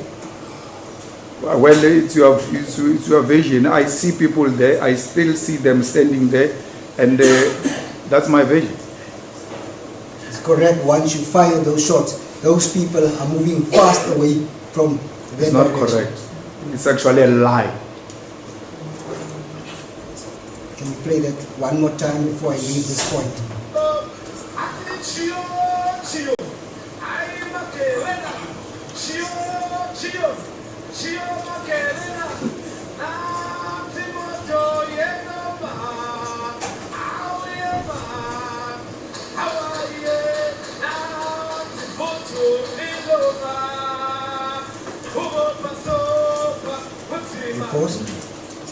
Can you confirm that after you fired shots, there's nobody there again? Those people are no longer there. It's not true. They are there. Where do you see them? Those people are there. One of them is still, the camera is still showing the one of the people that you are pointing at. You said nobody's there. So I wouldn't know off camera where those people are. You wouldn't know yourself. You wouldn't know. If they're off camera, whose problem is that? Can't be my problem. But no one has been moved because I fired shots. It's not true. No one has said that. You are actually assuming by looking at a movie. Did you have your own firearm there on the night in question? No. I had subs with me. Why do I need a firearm?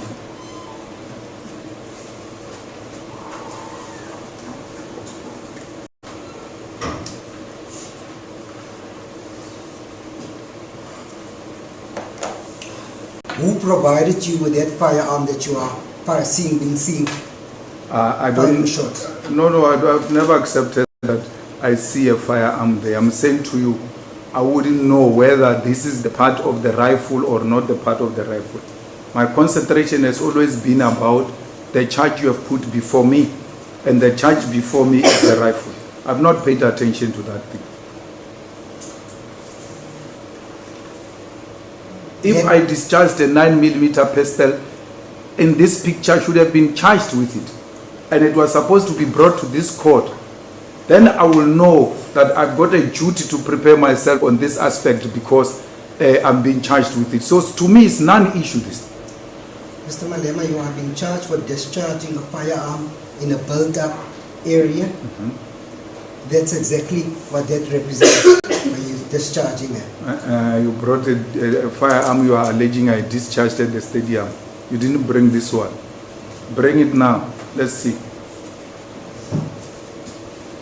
The firearm you are alleging I discharged in enclosed area is the one you brought to this court. And then I brought the one that I discharged on that day. Had you made any allegation about this, I would have provided this court with sufficient response because I would have prepared myself in this regard. This is no charge before me. This evidence in a whole was always part of the state's case. You did not charge me with any pistol. You never brought any pistol before this court. Mr. Malema, that was a real pistol, hypothetically speaking, and you have discharged it in the manner which we see you discharge on the video, which you have put the lives of those people that were standing there around the stadium in danger, hypothetically speaking. I will not have put anyone's life in danger because I will never have done that. Not even in a dream I can wake up. If I dream like that, I wake up immediately. I will never put the lives of our people at risk. My Lord, these are not people, just people to me. These are EFF voters. Why would I put the life of a voter at risk? I need that vote.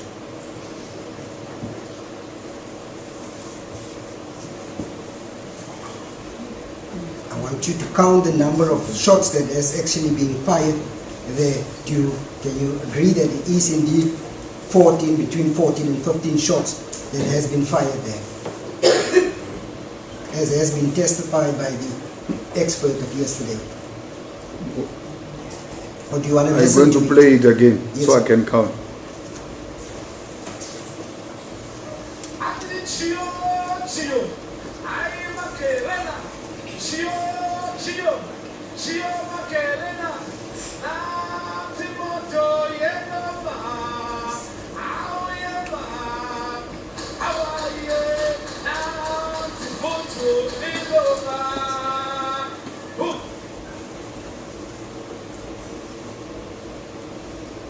Were you able to count, or do you want to play it Yeah, again? I did. Yes, how many? 20.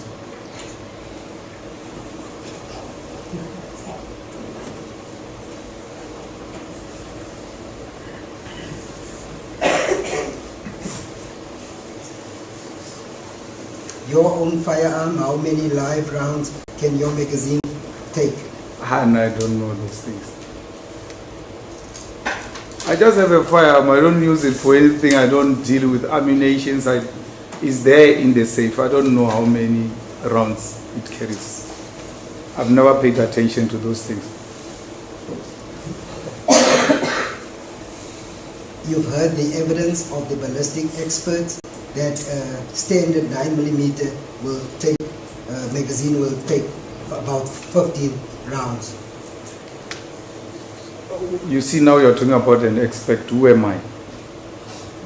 I had a difficulty even with woodwork at school, so what is going to happen? That question should be in the light of the fact that he was asked about the Glock fire. Repeat that for me, He was asked about the capacity of a Glock fire.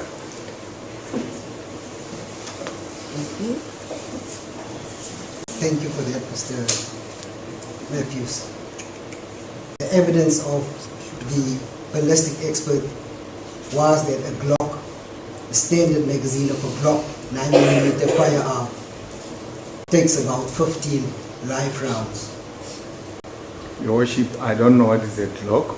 All I know, my firearm is written Taurus on top of it. If you go into descriptions, I wouldn't know what is it for. And I'm not interested in the business of those things. I'm in the business of politics, not of firearms. Ballistics will know, and I can't argue with such an expert team. When you accepted that particular firearm, did you look what type of firearm it was? Which one? The one that we see. I never in this said I video. accepted any firearm.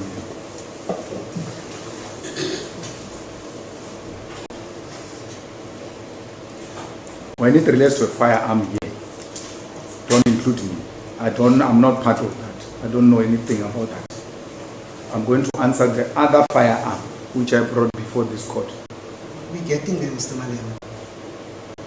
I want to put it to you that that is indeed a real firearm that you are using right there, endangering the lives of those people who were standing there. It is your failed version, incompetent, incoherent version, with no little bit of proof, an abuse of prosecuting powers. The people on the stadium, you said yesterday, they were all members of parliament and one is a senior counsel. Is that correct? I never said they were all members of parliament. I said there are some members of parliament. And one of them is a senior counsel of the bar, who will not have witnessed a crime being committed and not reported because the bar will debar him. The gist of your evidence was basically that it's not nobodies that's standing there, it's important people that's on that stage. Is that correct? And the revoking of parliament is to say to you, there are lawmakers there who ordinarily will have to respect the law. And when a crime is being committed, they are duty bound to report it. Otherwise, that will be against their oath of office.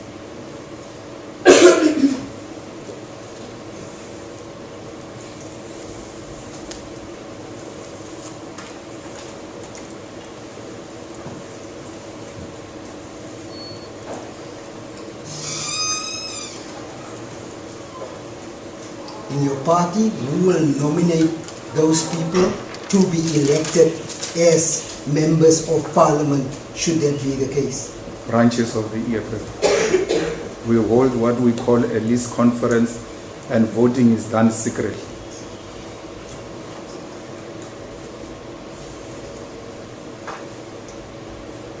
Your Worship, I'm also subjected to the same process where I throw my name and people still have to vote for me to go to parliament, members and branches of the EFF.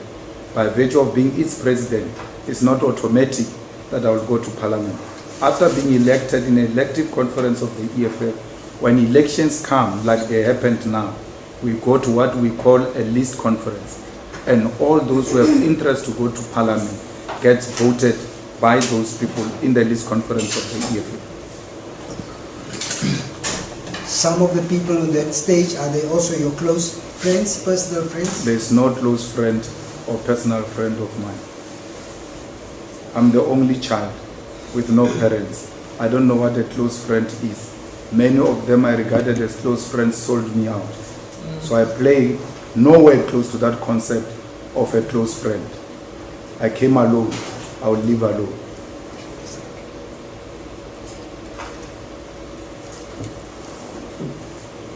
Would you regard the persons coming to support you for your cases as friends? They are not friends. These are my comrades. This is the leadership of the EFF.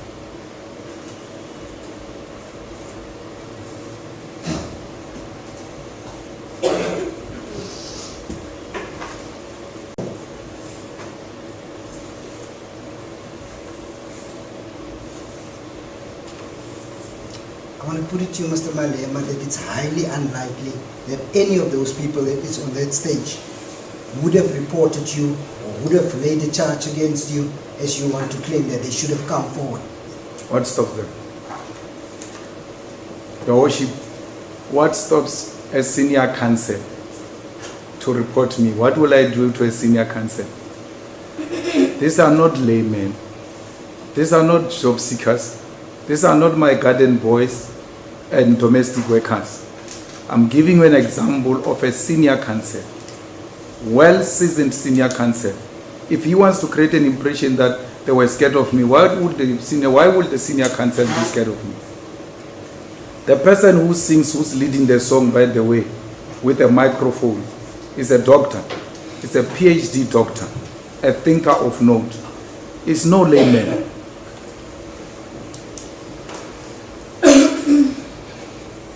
Mr. Malema, let's just get this out of you. You are indeed a very accomplished and an esteemed politician. Can we agree that much? You can't take that away from me. Yes. For anybody to just come and lay a charge against you might not just be an easy task. Why did the police officer do it when a senior counsel can't do it because he's scared of me? a mere police officer. Whatever power I have, which I would have exercised on a senior counsel, what about an ordinary police officer? It's not true, that assertion. Your evidence?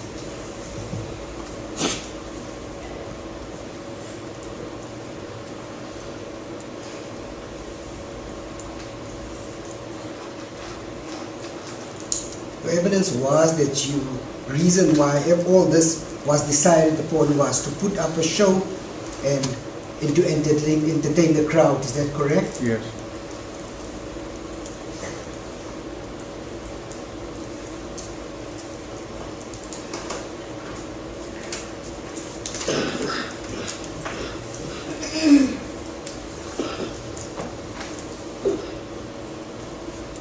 In both videos, on all three videos basically that was played, can you confirm that you're moving away from the people that's actually standing in the crowd towards the far right of the stage, the end of that stage? Absolutely.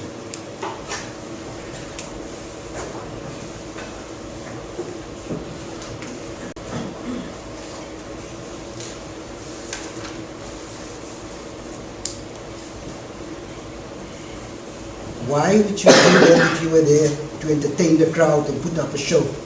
Well, when you are about to make an act, you have to isolate yourself so that people can see what you are doing. You don't drown in the crowd.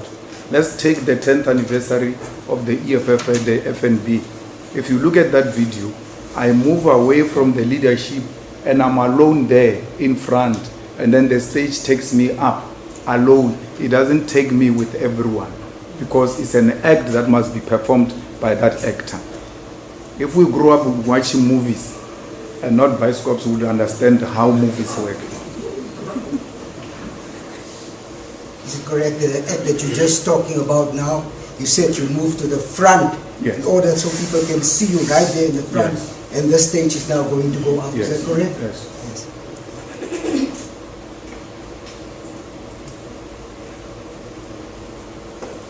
Why didn't you do it here The, in this the instance? stage is designed differently. If you look at that stage of the FNB, it has got a platform where everybody is seated, and then it has got a runaway. So you move from this crowd, you go as if you are going forward, alone on a runaway. Somewhere you stop there, in the middle of the runaway, the stage goes up. That was different stage to what you see now. Here, these ones are going to be singing on the middle of the stage, and then you will go on the side of the stage to perform the act, so that the act does not get drowned by many people who are on the stage. It's a lead actor. Steering.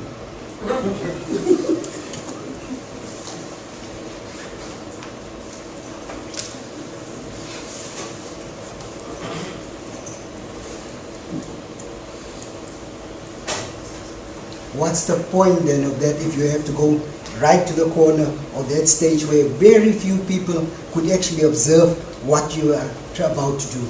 But you are not there, you don't know if very few people can see what I'm about to do. 1, 2. Your own witnesses who came here told you they had cameras which were beaming us into big screens of that stadium, on the stage and everywhere else. So you are of no authority to come here and say very few people can see me. You were not there, I was there. And I can tell you the act was carried properly the way it was designed and was viewed by the people that we were targeting in that stadium. So no few people viewed that act. Cameras, by the way, your worship, are there for that purpose. Where there is a need for an act to be zoomed into a bigger screen, people should be able to see, because ordinarily as the crowds, as many people, some will be at the far end. So even if you are to perform it right at the center of the stage, without cameras and the screens, a lot of people may not see what you are doing. That's why we've got cameras and we've got big screens. So it doesn't matter from where you are, you will be picked up, especially if this is designed to be part of the act. Everything else you see happening there is calculated.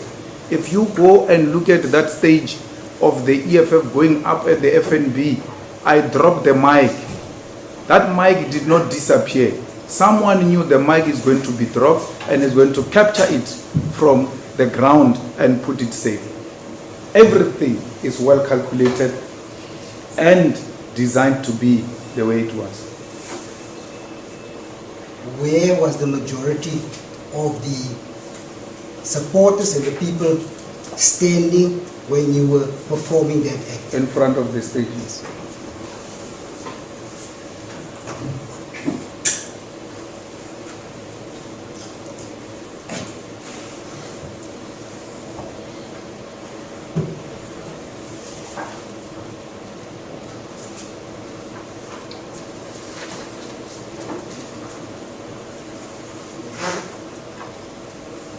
Are you able to estimate how many were in front of the stage? You can make a rough estimation. I said 20,000 yesterday.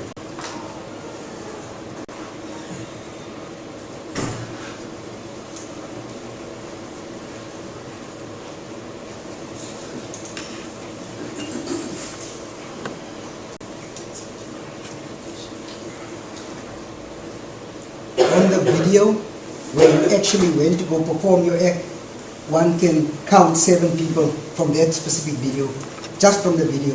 I'm not talking about what's going on next to and behind. But if this court is going to allow you to say such things, then I'm not going to answer. Because there's no 7 people who can be counted there. 7 people. On the far right, those people that we said. No, you're saying people in front of me. There are no 7 people there. There are a lot of people there. On the far right, sir, on the videos it's standing there where you went to go perform this specific act.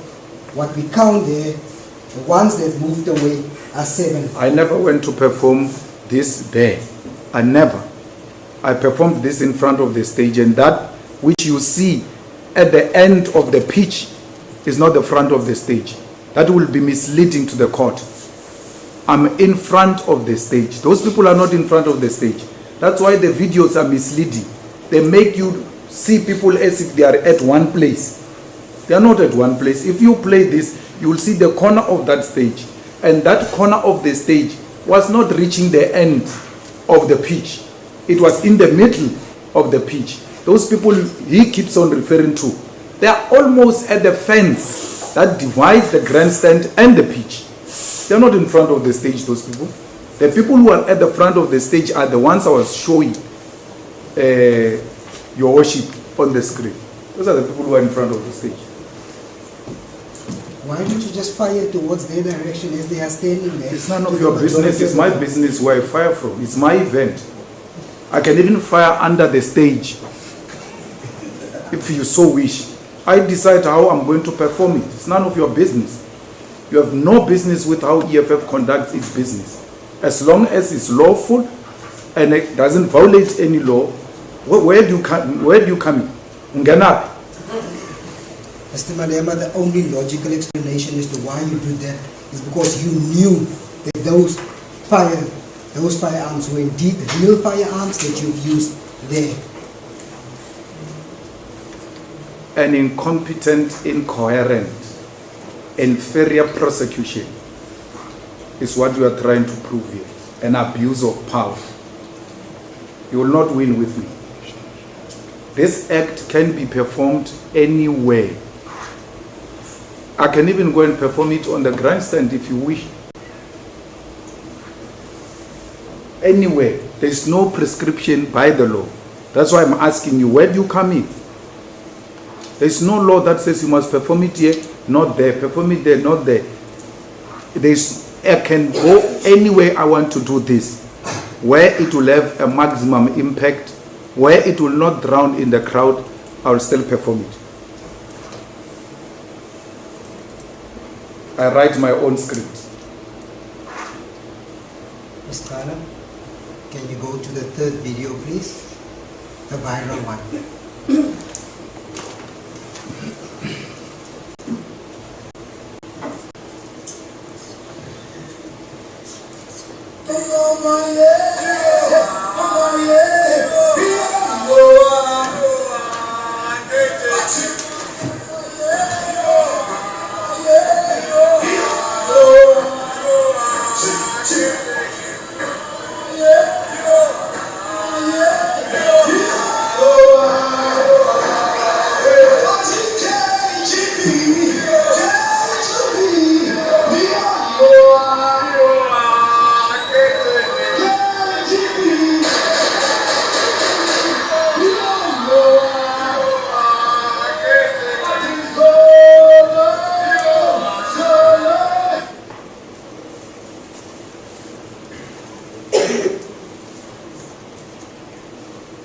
The reason why I'm showing you both videos, I wanted to show you that in the first video, the firearm that you're using there, the handgun, gives out a muzzle flash when you were firing shots. In this video, the other rifle, the rifle that you're using there, also having a muzzle flash when you're firing that. Did you see that? Mm-hmm.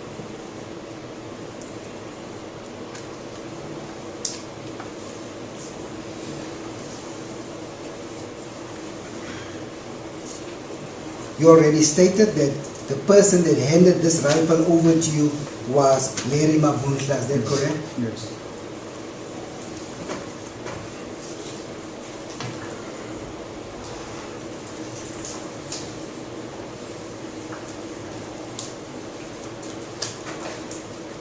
And Malema is not seen on the video how he hands over this rifle to you, is that correct? Yes.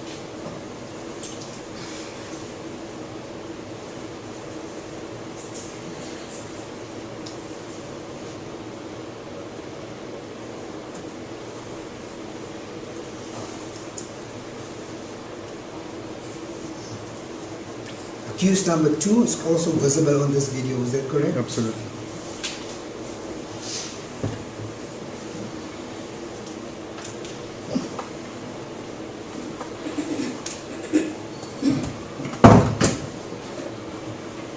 Was he there as one of your personal protectors? No. In that capacity? No.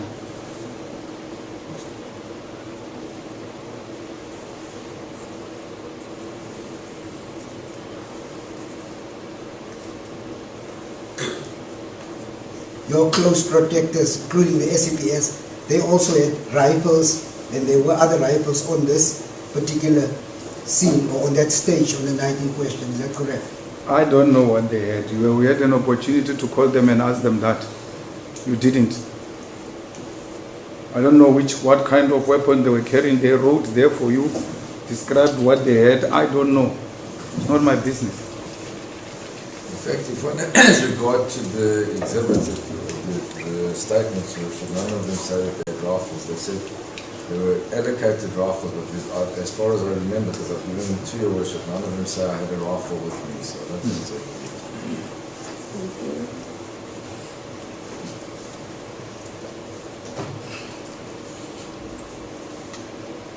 So you said you don't know whether there were any other rifles except for the one that we've seen on this video footage. Absolutely, I'm responsible for that. I didn't hear? I'm responsible for that one, yes.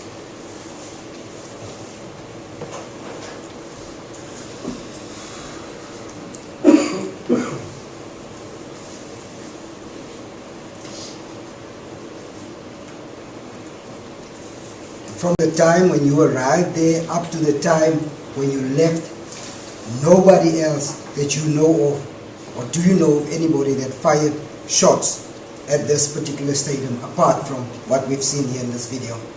I'm not the Holy Spirit. I won't know if there was shots fired before I arrived, shots fired a night before, shots fired after I left. I wouldn't know.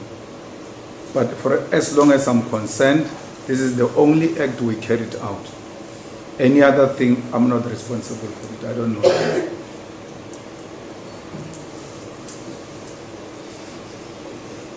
So you confirmed you didn't see any of shots being fired, anybody firing shots in your presence on the night in question or during the day when you were there?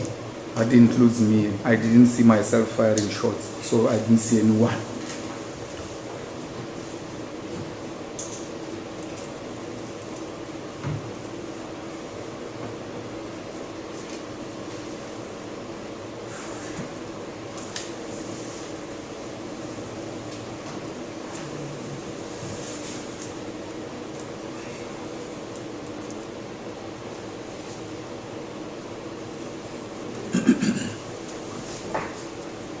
you're the only one that actually fired shots during that day until 2 o'clock when you left that stadium. Those things of toys are called shots, you are right. I don't know how they get described.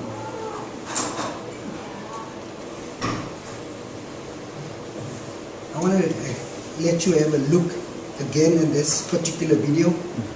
The shots that were fired there were 7 shots. Can you confirm that? I don't know. Do you want us to play it again? Let's play it.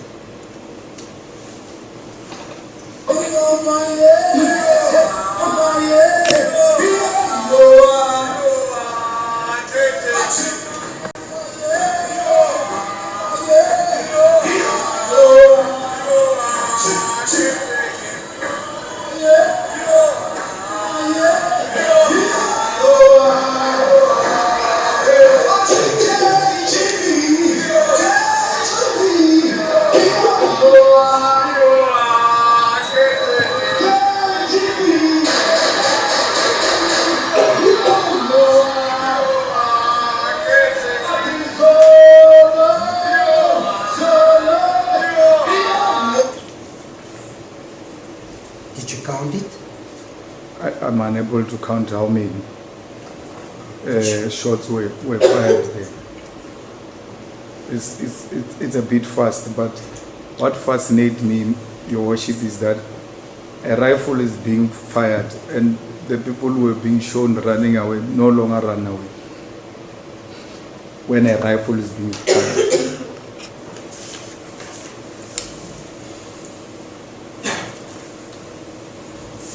Because I will assume rifle would have a more powerful, more intimidating sound than the 9mm pistol.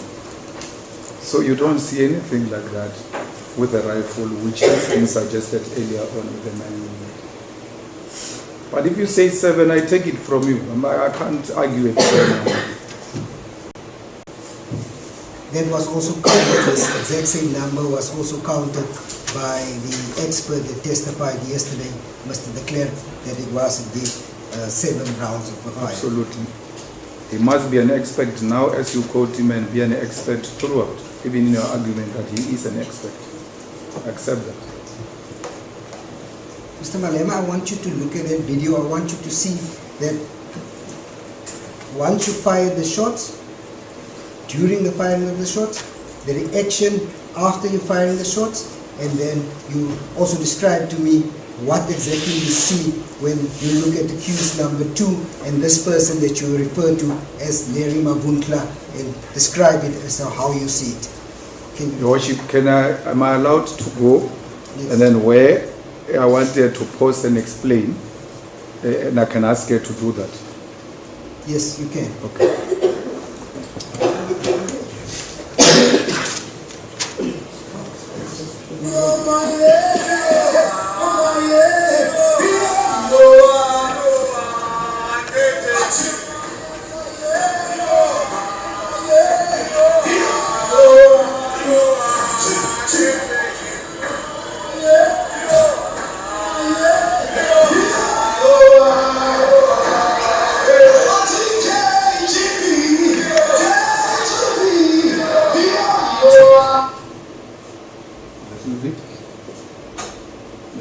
Your Worship, that's Chauke from SABC.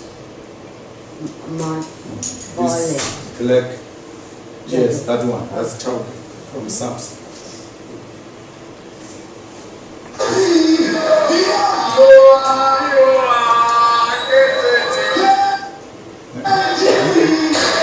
So, where's the white man? I go in there with that rifle. Who is behind me and where's the white man? So, in between the firing of this and handing it over, the activity is between me and Larry. Larry is this one with a jacket that has got a yellow thing at the back. That's Larry Mabunda, who I have an activity with off camera. And we both come into camera with Larry Mabunda immediately after me because he has handed it over and then followed me. The white man comes after.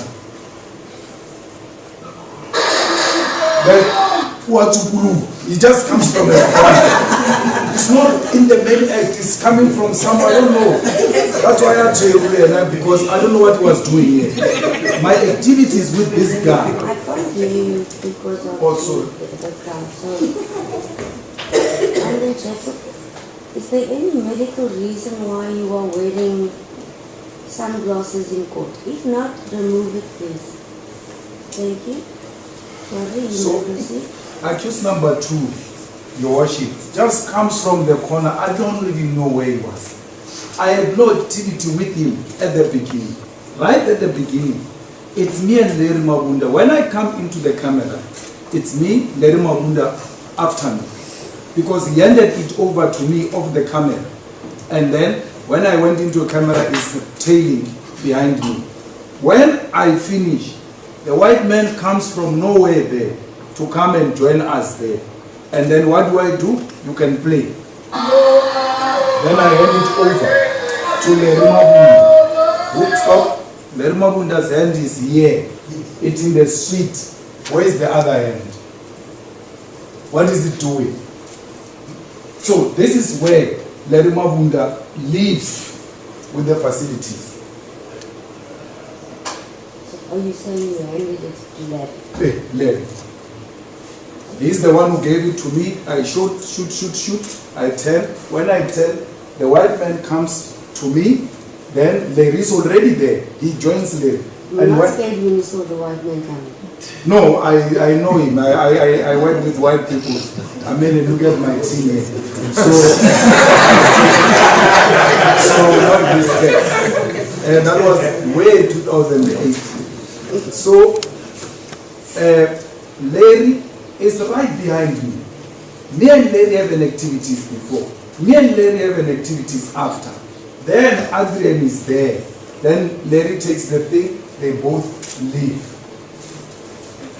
Nowhere did I have any form of exchange or anything of that sort. With accused number 2, on the stage, off the stage, outside the premises, anywhere where he facilitated the handing over of a gun, somehow, somewhat, to me. You can go back, Mr. Malema.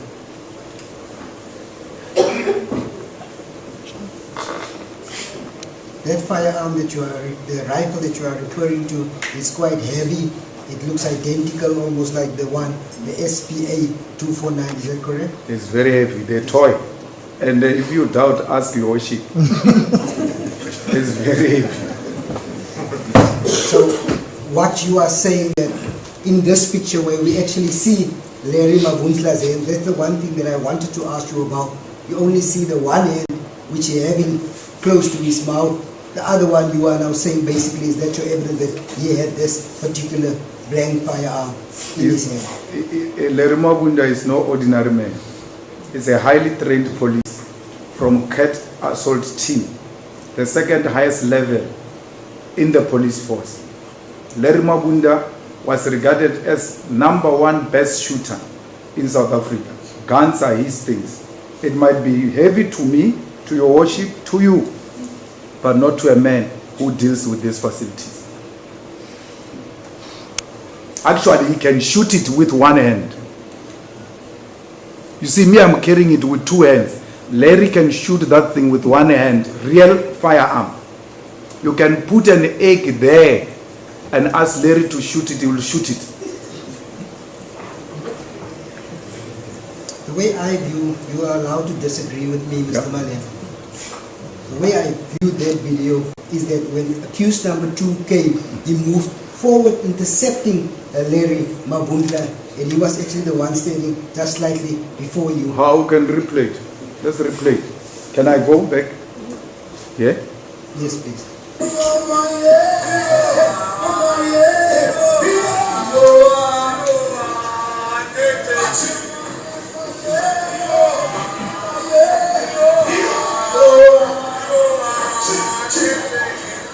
Immediately after shooting the spot.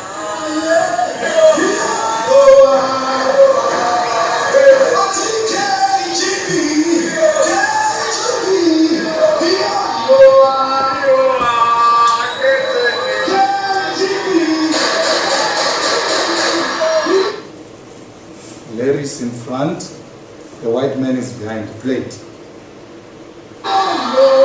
Very steady. Okay. At no point, stop it, at no point is the white man in between me and Larry. It's Larry before him. Even when they leave, Larry, to show that he's the one who was in front of him when they were looking at me. He didn't have to, now, the white man who came, according to you, who came between me and Larry, didn't have to turn and push Larry away for him to be in front of us. When we turned facing that way, he was leading the way because he has always been at the back, and in between us is Larry Marvin. At no point will you show me where the white man is between me and Larry, and he who alleges must prove it. You can stop it. Yes. I've stopped my part. The way I view it is that he came slightly in front of Larry when that firearm was handed over. You know, Your Worship, I must really know which case am I dealing with. He came in front of Larry. When I give a response, he slightly came in front of Larry. It keeps on changing as it goes. Which case am I answering? I've answered that at no point, and you are the one who's alleging before this court. Ask her to play and stop the way I'm doing. Let us stop where the white man slightly comes in front of Larry. I've demonstrated it. I don't know how best can I do it. We off camera, we get into the camera. It's me in the front with the firearm. Larry comes, and Larry comes charging even much more closer. When I finish shooting, as I tell, the white man comes in. He comes closer to us, but Larry is there. Larry takes the firearm. Once the white man realizes that whatever was happening is done, he makes a U-turn, and Larry follows him because Larry was ahead of him. When they turned, he was now leading the way. So, show Your Worship where you are saying at some point he came before us. You can't do it. Even with your own video that you came with. And if this is your video, you should not even be making this court to struggle. You should be saying at 1 minute 36 seconds, stop there. Because you prepared for this case. 1 minute 36 seconds, stop there. Then that's where you will see that the white man is between yourself and Larry. He can't demonstrate that before court. We must take it because he just says it. It's not happening. The rifle that you are using there, is it able to discharge real ammunition and produce spent cartridges? It doesn't discharge real ammunition. It doesn't take out spent cartridges as you say them. They are blinds. So those blinds, Your Worship, when you shoot, that's why we can't shoot it inside here, because those blinds get out. The small ones also get out. But it's not the size of what has been presented before this court. So if you have someone like her standing and then you shoot from here, if this thing throws and hits her eye, it can injure her. But it's not a very big thing that you'll think if it gets out, it can cause a serious damage, but it's safer not to discharge it in a place like this. We are in agreement that the real firearm that was tested, SPA 249, and the one that we're seeing on this video, which you claim to be a toy firearm, a blank firearm, looks identical. Is that correct? I'm happy you're saying we're in agreement. How would you have known that the firearm that Larry was handing over to you was indeed SPA 249 or this blank firearm that you are claiming that you've used? We have spoken about it, and then I'm the one who placed it in his position that when the time comes, you'll hand it over to me. And I told you, he's got the highest form of training. I actually, I was wondering yesterday when Your Worship took the firearm from me, the accused. Ordinarily, it must go to a police officer, and then go to your worship. So when it came from Larry, the officer, I knew that he won't swap it for anything real. That's how much trust I have in the South African police services. See, it's common cause before this court that this SPA, the real firearm, was also booked out to Larry Mabundla on the day of the incident. Charge him and ask him if it was booked to him. You should have charged him. Because, I mean, come on, prosecutor. If and Sira does that thing for a purpose. They say when you take out the firearm in the premises, the person who received that firearm must be identified and be recorded. You go to the premises where the firearm is found. They say the firearm was released to Larry Mabunda. And then this firearm goes and do wrong things, your worship. You don't go to the person responsible for the firearm. You go look for other people. What makes the state case even worse? The police say when we were busy at the premises, the certain Larry Mabunda brought back this firearm that is before the court now to confirm that indeed it was released in his care. While they are busy trying to collect the firearms, Larry Mabunda brings back that firearm, including a pistol, back to them. Still, that person whose record shows is the one who they released the firearm to, who the police came to give a testimony that we received this specific firearm from him. Still, that person is not charged. And tell me of justice, especially for accused number 2, who has nothing to do with this. No paper says this gun was under his care. The gun was never reported stolen. Everything is above board. If anything, my lord, Larry Mabunda cooperates with the police. He's still not an accused in this matter. Mr. Malema, we could have been done by now with your cross-examination if you have just allowed us to. I'm going to get to that part where the police visits the premises of technical security where accused number 2 was present when they visited this. Yes. What happened with this firearm that's been used on this video after you fired shots? What happened to it, meaning? What happened to it? Larry Mabunda took it away and went to put it wherever he put it. He can best explain that part. But when the case started, we went back to the SG of the organization to say, it looks like we've got an issue here. They reassured us that no, the thing is back in their care. And when we need it, as in when, they will hand it over to us. So it's an EFF property and did not get lost in between. It's still there. I came with it yesterday.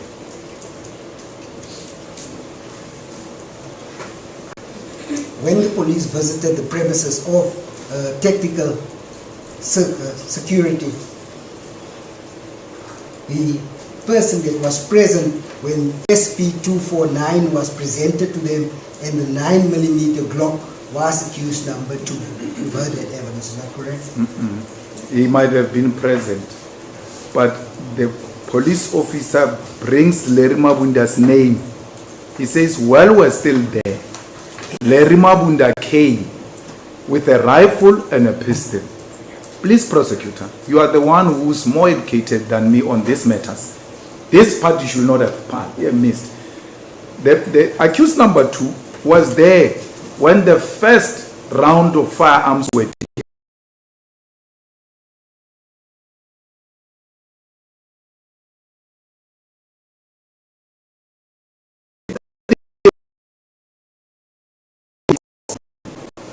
Firearm, he says, I'm told you are looking for this firearm. He gives them a firearm and a pistol. And then that's where we are. That's how this firearm ends up in this court. The real firearm. They were given by Larry Mabunda. So, your worship, a gun gets issued to me. Its cartridge is found somewhere that this gun was shot somewhere, no one comes to me to say, hey man, that gun that we issued to you was apparently used somewhere unlawfully. What is your account? That's the beginning of the case. You don't do that. You don't do that. If anything, you go look for a person who has got nothing to do with what happened. Yes, I'm right here because I'm in the video. I'm seen carrying something that can be confused for a gun. But this fellow has got no reason of being. The bottom line of the question was actually when the police visited the premises of Tactical Security Services for the first time, they were only presented with these two firearms, the 90mm Glock and the SP249, which they didn't want to take. I give up. Is there in the judgment of 174, and the lawyers must come in now because this guy is misquoting what really transpired. That's not the evidence. And we're going to go back and forth. The evidence was that they came and they fetched the battery. As Janssen, I think it was about to leave, Larry Mabunza arrived. They were going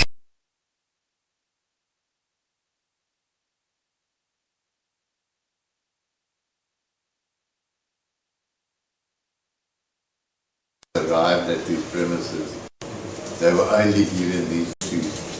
That is not true. This gun that is before the court was looked at a long time after the other guns were, because it was in Mavunza's possession in Johannesburg. And that's the evidence of Janssen.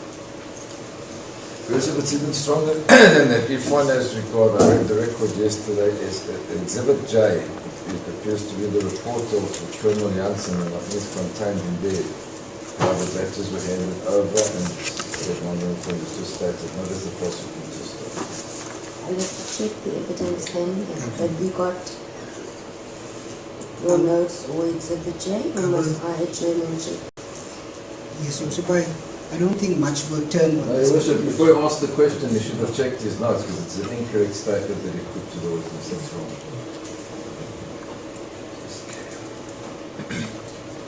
If it's an issue, then I'm going to check. I don't like things hanging, and then I'd rather check. So you were saying, repeat so that I also get you clearly, please, what this is.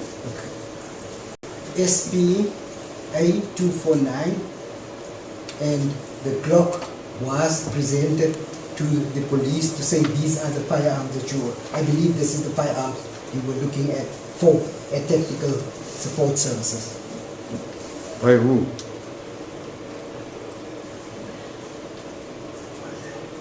By Larry Mabunza. Yes. You are closer now.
say there is something called powder that is checked when you have discharged a firearm.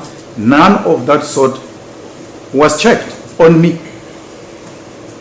None. A person in whose, your worship, if Larry took that gun and gave it to me without following the law, Larry committed a crime. He must be held accountable.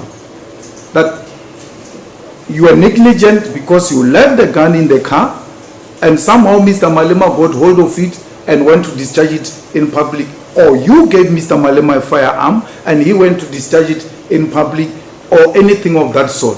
It's not done. And you must tell me that's justice. Why are we starting at the end? Where is the beginning of this firearm? How does it end in the hands of Mr. Malema? How does it leave the premises of people who own this firearm? If Larry did do that, as you now states, regardless of that fact, you should have checked before you fired that firearm if it was indeed a real firearm or a dummy or toy firearm. I knew it was a toy. We were all together. If you have a problem of collegiality where you work, we don't have that problem. When a colleague is assigned an assignment and this is how he's going to execute it, you have no reason, none whatsoever, to doubt that which is being presented to you. He's not just a colleague. He's a disciplined member of the force who served at the second highest level, who knows what discipline means and knows the implications of doing what you are alleging he has done. And why would he even risk it and do it in front of the police? Yusuf, I have no further questions for this witness. Nda.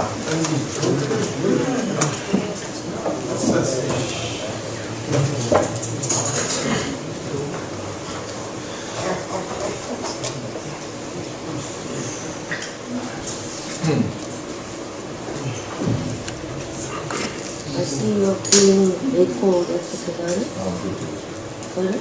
I'm good to see you.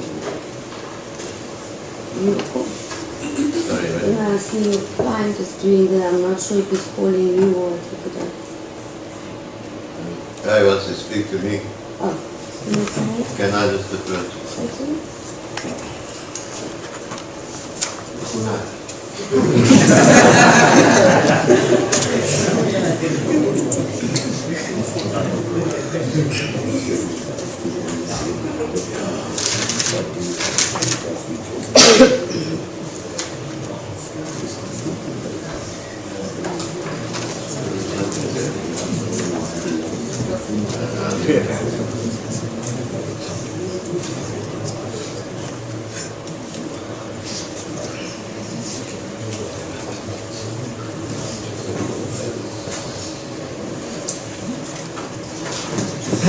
My client has a very valid point, lady, but I don't think the witness before court is qualified to answer that because they pertain to a number of grounds and felicities. okay, but you can do that in your re-exam if you wish. Sure. During re-exam. No, you don't have re-examination. Sorry. No, I don't You can't do it. You'll have to keep quiet then. Thank you.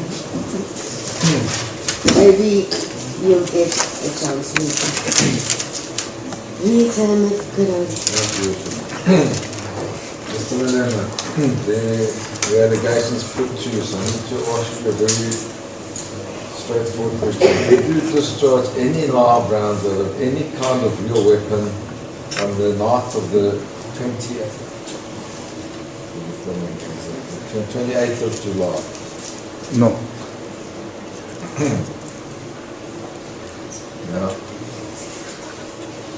You were shown a video, video one. In video one, do you see yourself shooting any firearm of any kind in that video? Do you follow? No. Now, on the night in question, did you have permission to have a fireworks display? Yes.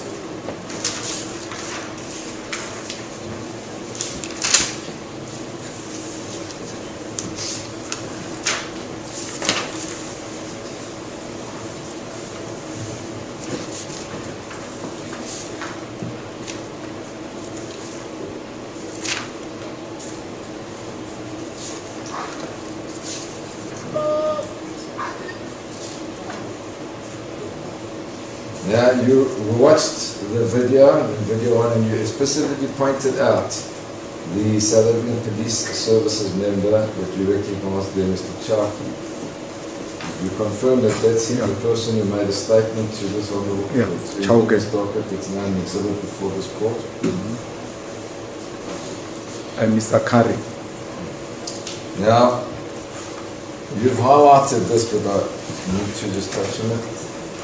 The prosecutor read 5 individual statements of police officers to you. Do you know of any reason why they were not called to testify on behalf of the state? I don't know why, but when you read the statements of those police officers, they don't make a case for persecution.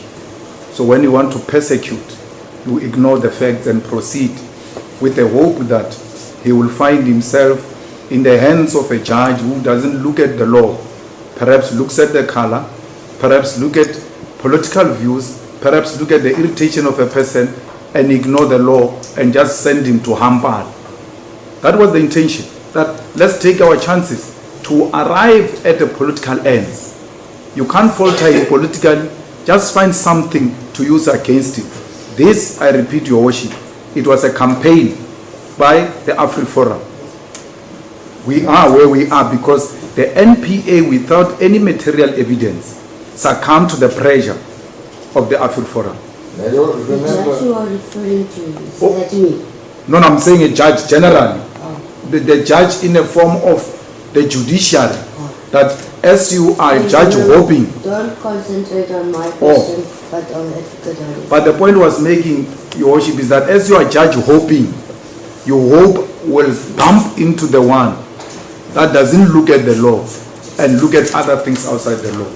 All I'm saying is the NPA ought to have answered the question, what does the law say in this matter, and not look at who is the target of assault. now in this instance, you will remember, because you were present throughout the trial, that those 5 statements were only elicited by me in cross-examination of the investigating officer. Absolutely. You took issue with the contents of those statements, you were taken through them. None of them attribute any criminal liability to you. What is your comment in that regard? Firstly, your worship will remember that when the South African Police Services members' statements were highlighted in this court by you, your worship was actually shocked. And that's why even in 174, the judgment says, I don't want to dwell much on this matter of SABS, and I hope at some point the prosecution will speak much to it. I'm paraphrasing, I'm not quoting verbatim what your worship said. But why would people take an issue to go and collect statements in Pretoria and collect statements here in Eastern Cape of law enforcement officers and ignore them and not even bother to call them or bring those matters to the attention of your worship? Had you not pointed them out, this court would have made a ruling without taking into consideration that on the day in question, on the stage, there were members of the South African Police Services, VIP protection. Yeah. And going back to the first video that you were shown, and you were shown 7 people against the boundary wall mark. The prosecutor calls it extreme right, but if you look at the screen, it was the extreme left, but be that as it may, you were shown those 7 people with the cursor, with the pointer on the screen. What were those 7 people doing when you focused on them? I really don't know, but though, if you look at those people, they are at the far end of the pitch, and with reflectors, either they are cleaners or some sort of service providers. They are ordinarily not part of the activity that is taking place. That's why they are isolated. But I said to your worship, because this thing is in a camera format, you're thinking everybody's at one place, and the distance between those people in front of the stage and those ones that you are pointing at is too huge. If anything, your worship, where those people are, between that fence and the stage, that's where the VIP marquee was. So That tent was between the stage and that side. If you look at through the entrance of that stage, if you look at it there is a white tent at the end there. I don't know if I can go to the screen to show your worship. Yeah. Mr. Malema, have a look at Exhibit A. Your worship, that's the photograph of.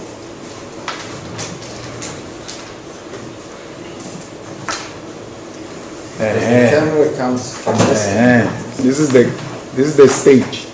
I am here, and then there is a tower in between me and those people. There is a tower, then there is a screen, then there is a VIP marquee tent. Where the VIP marquee tent ends is the fence that divides the pitch with the grandstand. That's where those people are. Not anywhere in the close proximity to what we're doing. If you were to estimate that distance, how far would you say it is? You are starting with those things of 23 meters. I don't know, but it was too far. That marquee tent was too big. It was too far. Between where you were standing and where those people are at the fence that we see there, can you give any indication of how many people were between you and those people? Tens, twenties, hundreds, thousands? Which people? The ones that are in front of me? Now you see where the stage is to the blue wall, where the curse is now. How many people were there between you and those people at the blue wall? There were no people. No, in front of you? In front of me, there are people. There are thousands of people there. Thousands of people in front of me. Now, could you see anybody running when you watched the video? No, not at all. Not in front of me, not on the stage. And even when the video plays, do all of the people go out of the screen or not? No, but equally, let's see, no one tends to pay attention to this scary thing. These are human beings. At the end there of the stage towards me, it's a comrade called Makaula. That lady who's there, she's, if I'm not wrong, you don't tell ladies' ages. She's almost 64 years old. She should ordinarily be scared by guns. I'm going to get something more particular. Yeah. Had you watched this video for half an hour before court started, would you have been able to answer the questions without playing the video in court? Which, were they not? When you were requested this morning to go watch the video in the room, with accused number 2, would you have been able to answer the questions without the video being played in court? No. Bishop, that is not what you just said. You must go and watch the video in a room or whatever. I don't know why Melanie French is putting it like it was going to be a private thing. It's not accurate. Bishop, the record will reflect. I'm not even going to take it further. I want to delay matters, but I'm going to leave the record. Do you know why those people moved in that direction, as was pointed out by the prosecutor? I don't know. I really don't know. Why would 7 people of thousands just run away? You are splitting hairs. That's an act of desperation. Having watched the video, can you detect any indication of fear in those people? Nothing. Do you know of any person that was on the stage having been approached to make a statement to the police? The Dalian Pofu, No one. or anybody else that's there with you, your comrades as you called them, tell you, I've been approached to make a statement to the police? Not only Dalimbofi, I said to your worship, the guy who's leading the song is a prominent guy called Dr. Mbuiseni Ndlozi. He's a member of parliament, known for having woken up an ANC minister sleeping in parliament and called a sleepist. He's a well-known guy. Why didn't the police, with an identifiable body like that, who is a member of parliament, not approach him for a statement? Dalimpov is there, Mam Kaula is there, member of parliament, prominent member of parliament. Mam Refilwe Mashabela is there. The deputy president of the EFF is the one who's not jumping a lot at the back, because that's him, he's like that. Is there, Floyd Shibambu. Noticeable figures, public figures The police can't say, or the prosecutor can't say, we didn't say go and collect statement from these people because they are not recognizable. We don't know who they are. We don't know where we can find them. Where's senior counsel of the bar? Now, did any of those people ever tell you that they're too afraid to make a statement concerning this incident? Dalimpofu went to prison for a very long time during apartheid. Tortured by the apartheid government. Yes, he's a tried and tested leader of our society. Who am I to terrify Dalimpofu when he could not be terrified by apartheid? When he was being coerced and forced into turning into a spy, he refused and stood firm on the principle of liberation of our people. If I intimidate people, why would I intimidate someone like that who survived prison and isolation? You counted 20 odd shots, the expert counted between 14 and 15 shots. There was a further allegation of another 7 shots. Are you aware of any damage to any property or person arising from this incident, from all those? None whatsoever. And I will not give an accurate number of how many shots and all of that because really I'm trying to follow and I can't follow with how many shots were shot and all of that. It's none of my business. But how we explain guns also, the gunshots, where we come from, you will be very scared. When you say, hey, how many rounds were shot? We're like, boop, boop, boop, boop, boop, boop. Almost 30 foot. But the reality is that that gun might not carry that number because our heart skips a lot when we hear gunshots. So why should I be asked to be accurate on things I know nothing about? I'm a layman when it comes to guns. I'm no expert. And the expert spoke, and I accept what the expert said. Thank you, sir. No further questions.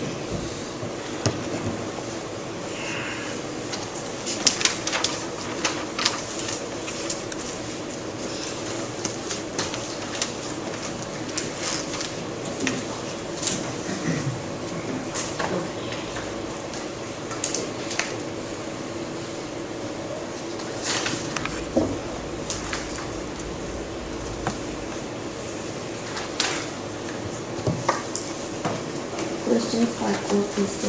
Malema. Thank you.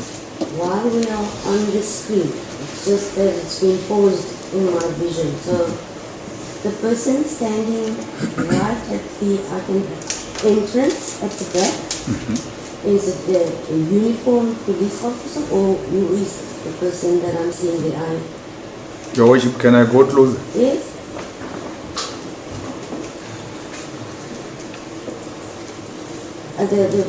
The last person. This one? Yes. I can't see properly, Your Worship. I'm not sure if what I'm trying to say is it a guard or a body? No, we didn't have guards in uniform. So the only people in uniform at the stage and at this occasion were police. Does it appear to you as well as if it's a police officer? I will request that we play it maybe when it rolls. I don't know. Okay, we can play. Okay.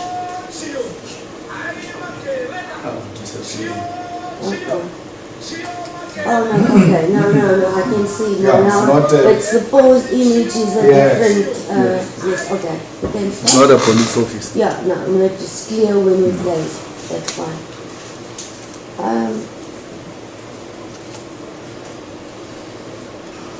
As you said yourself, you can answer as you wish, but I'll ask you to focus on the actual question. Okay. If you are saying to the court, no one turns around or runs from this scary thing that is happening, doesn't it actually defeat the purpose of the whole act and performance that you put so much detailed planning in? These ones on the stage would ordinarily have been part of it. They know what is to follow. We're speaking about the people on the floor, in front of the stadium. No, but if you look at them, they're actually celebrating. They are cheering. We can replay it. the crowd in front of the stage is cheering, is jumping for the act. Is that what you were saying? That is what is happening, Your Worship. Okay, so you're saying no one is running away because they are scared, they're actually joyful of what they are seeing and hearing. Absolutely.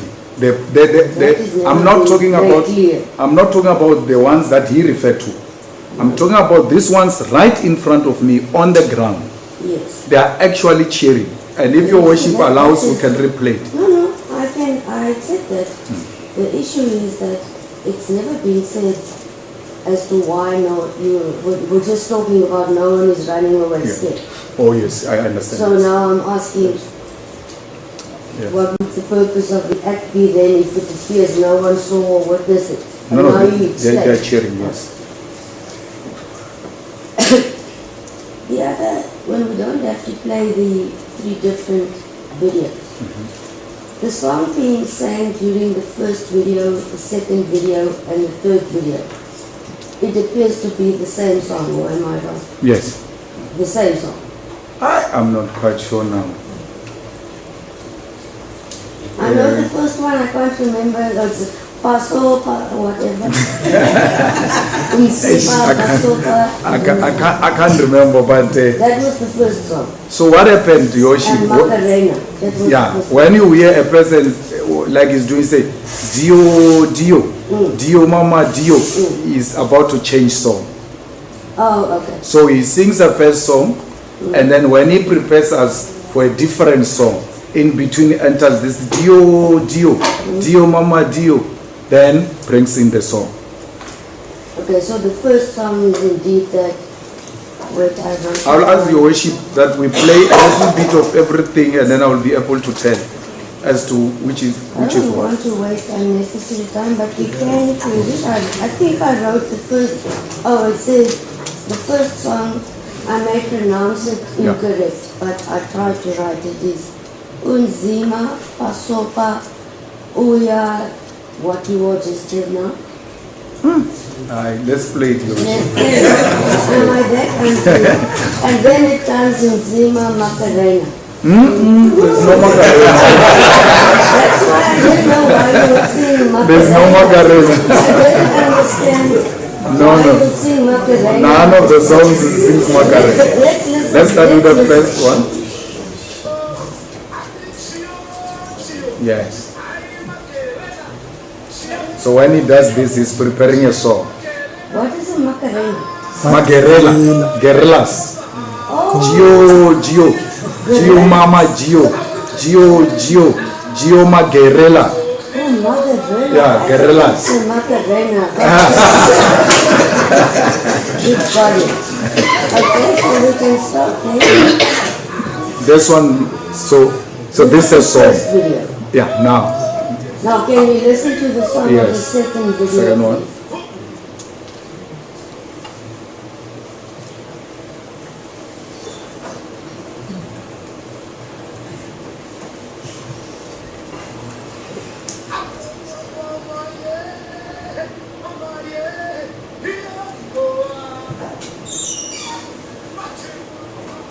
Yes, singing about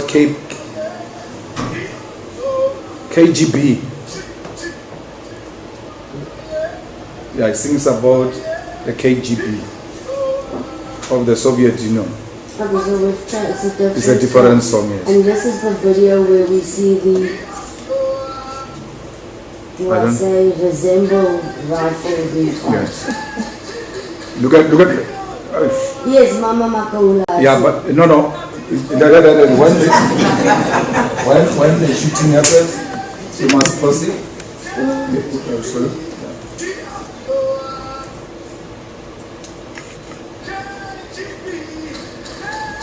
Look at this. Look at the hands. Yes. They are cheering. Yes. Then we can stop there.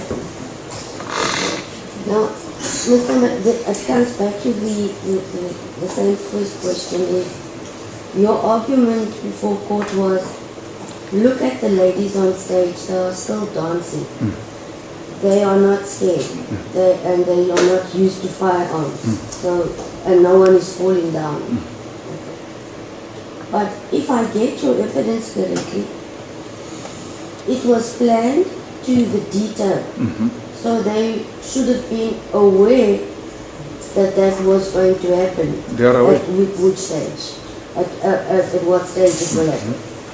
They were aware. They are aware. So that's why no one is getting fucked. They are aware that there's now an act which is going to happen, because if you look at the longer video, your worship, I'm singing with them.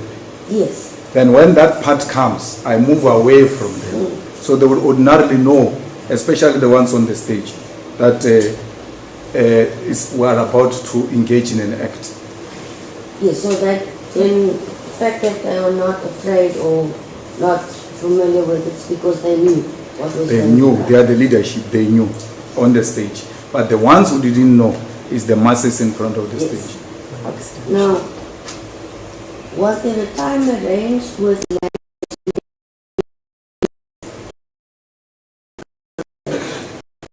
Would have arranged, I wouldn't have that detail, but when the time comes, I get told we need to move to the other side to do what we agreed on. So there's, in our organization, there is what we call the Secretary General, who is responsible for step by step of what happens. So they know by this time we're moving this way, this time we're moving this way. Even just leaving a stage, you get told you must now go off the stage, and this is the direction we're going. So they decide they don't need your approval as to when you will perform the maiden. They need my opinion, but they would have designed step by step. And I said to the court, a night before we go to inspect the stage, we inspect the sound system, we inspect the venue. So that's where it now gets explained that when you come in, you're going to drop off here. When you drop off here, you're going to find officials lining up like this. Then you're going to move from this area all around the stage until you arrive at the stage. When I arrive at the stage, if we're to play that video and we have time, you must look at the Secretary General of the EFF. In all the events, when I arrive at the stage, he points a chair at which I must sit, just a chair, you are here. That's what happens. So it's simple like this, the organization works like this. So the Secretary General organizes everything. The Treasurer General pays for everything. The President speaks about everything. Okay. Let me just see if there was anything else that I wanted to clarify. Oh, maybe you can shed some light on my confusion here. Yeah. Because in the same breath, we are speaking about Larry having been signed out the SPA 249, and in the same breath you are speaking about the second highest ranking SABC official. No. Where in fact now is he employed? With tactical services? Yes. He works for Not tech, yeah, but he comes from SABS. Is that why you... So I'm talking about his qualifications. That is not just an employee of SABS. He comes, of technical, he comes from SABS. Okay. And he retired at SABS at the counter assault team, which is the second highest unit in SABS. After that unit is the task force. Okay. When Yes. it was explained, it sounded, I couldn't establish if he was now still at SABS or with technical. No. All right. Now I get your explanation.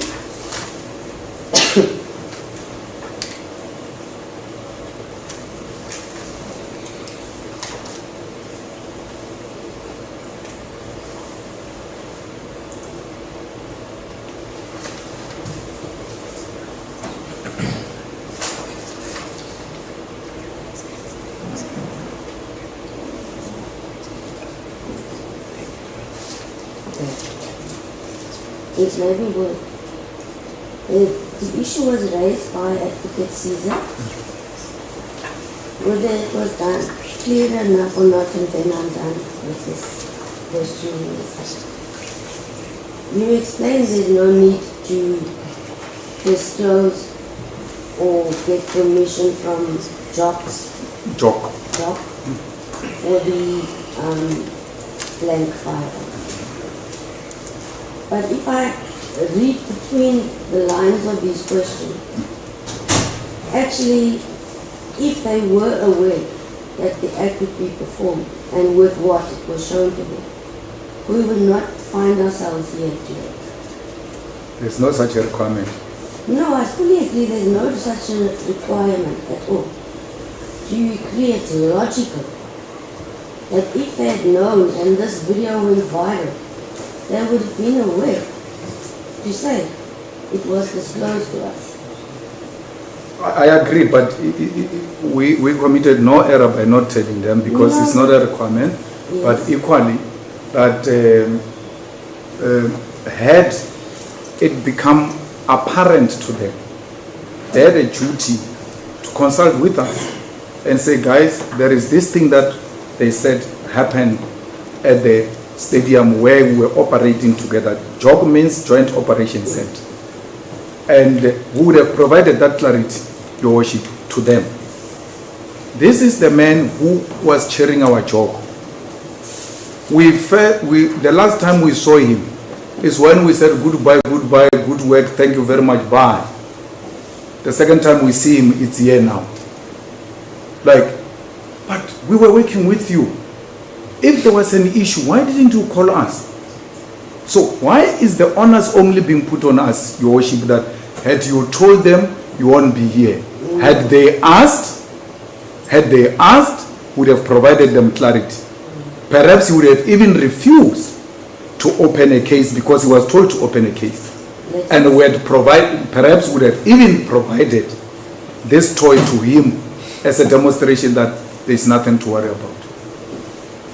You shouldn't refer to the word onus. There is no such. It was a question which we could agree on or disagree on. Only. So, there's nothing that I am going to ask you any further. Thank you. Any questions based on the court's questions, Advocate Audits? The last question, I have no questions. Advocate I have no Audits? question. Advocate No Sisa? questions, Your Worship. Thank you. We have finalized your evidence, you may stand up. Thank you.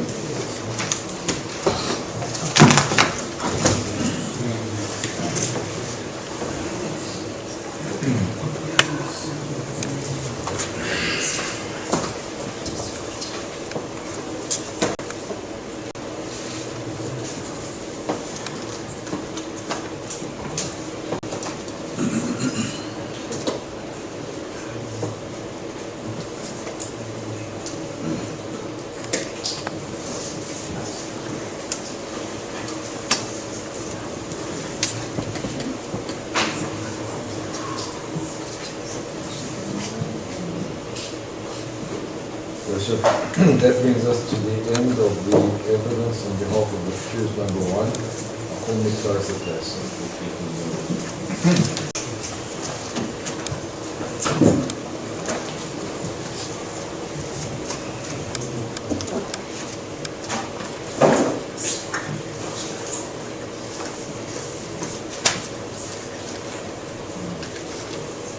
Is everyone going to be ready to address on matters today? We are reviewed. Yes, I'm not ready. thank you for your I was honesty. prepared to some case of argument, compared to the level of argument, a number of issues which are important, as well as a number of legal issues which we have raised in our end of argument. I think he's putting. No, Joseph, if it was an oral argument, I'd be ready, but insofar as there's a need for written as what has been a long draft, then I'll submit written, it's all more appropriate and it will take some time to prepare. It's up to you, but I don't require it's The state goes first, legal residence. yes. I'll second the idea of Mr. Matthews that you rather draft heads, Your Worship. But can Your Worship just put a date when we must submit that heads by a specific date?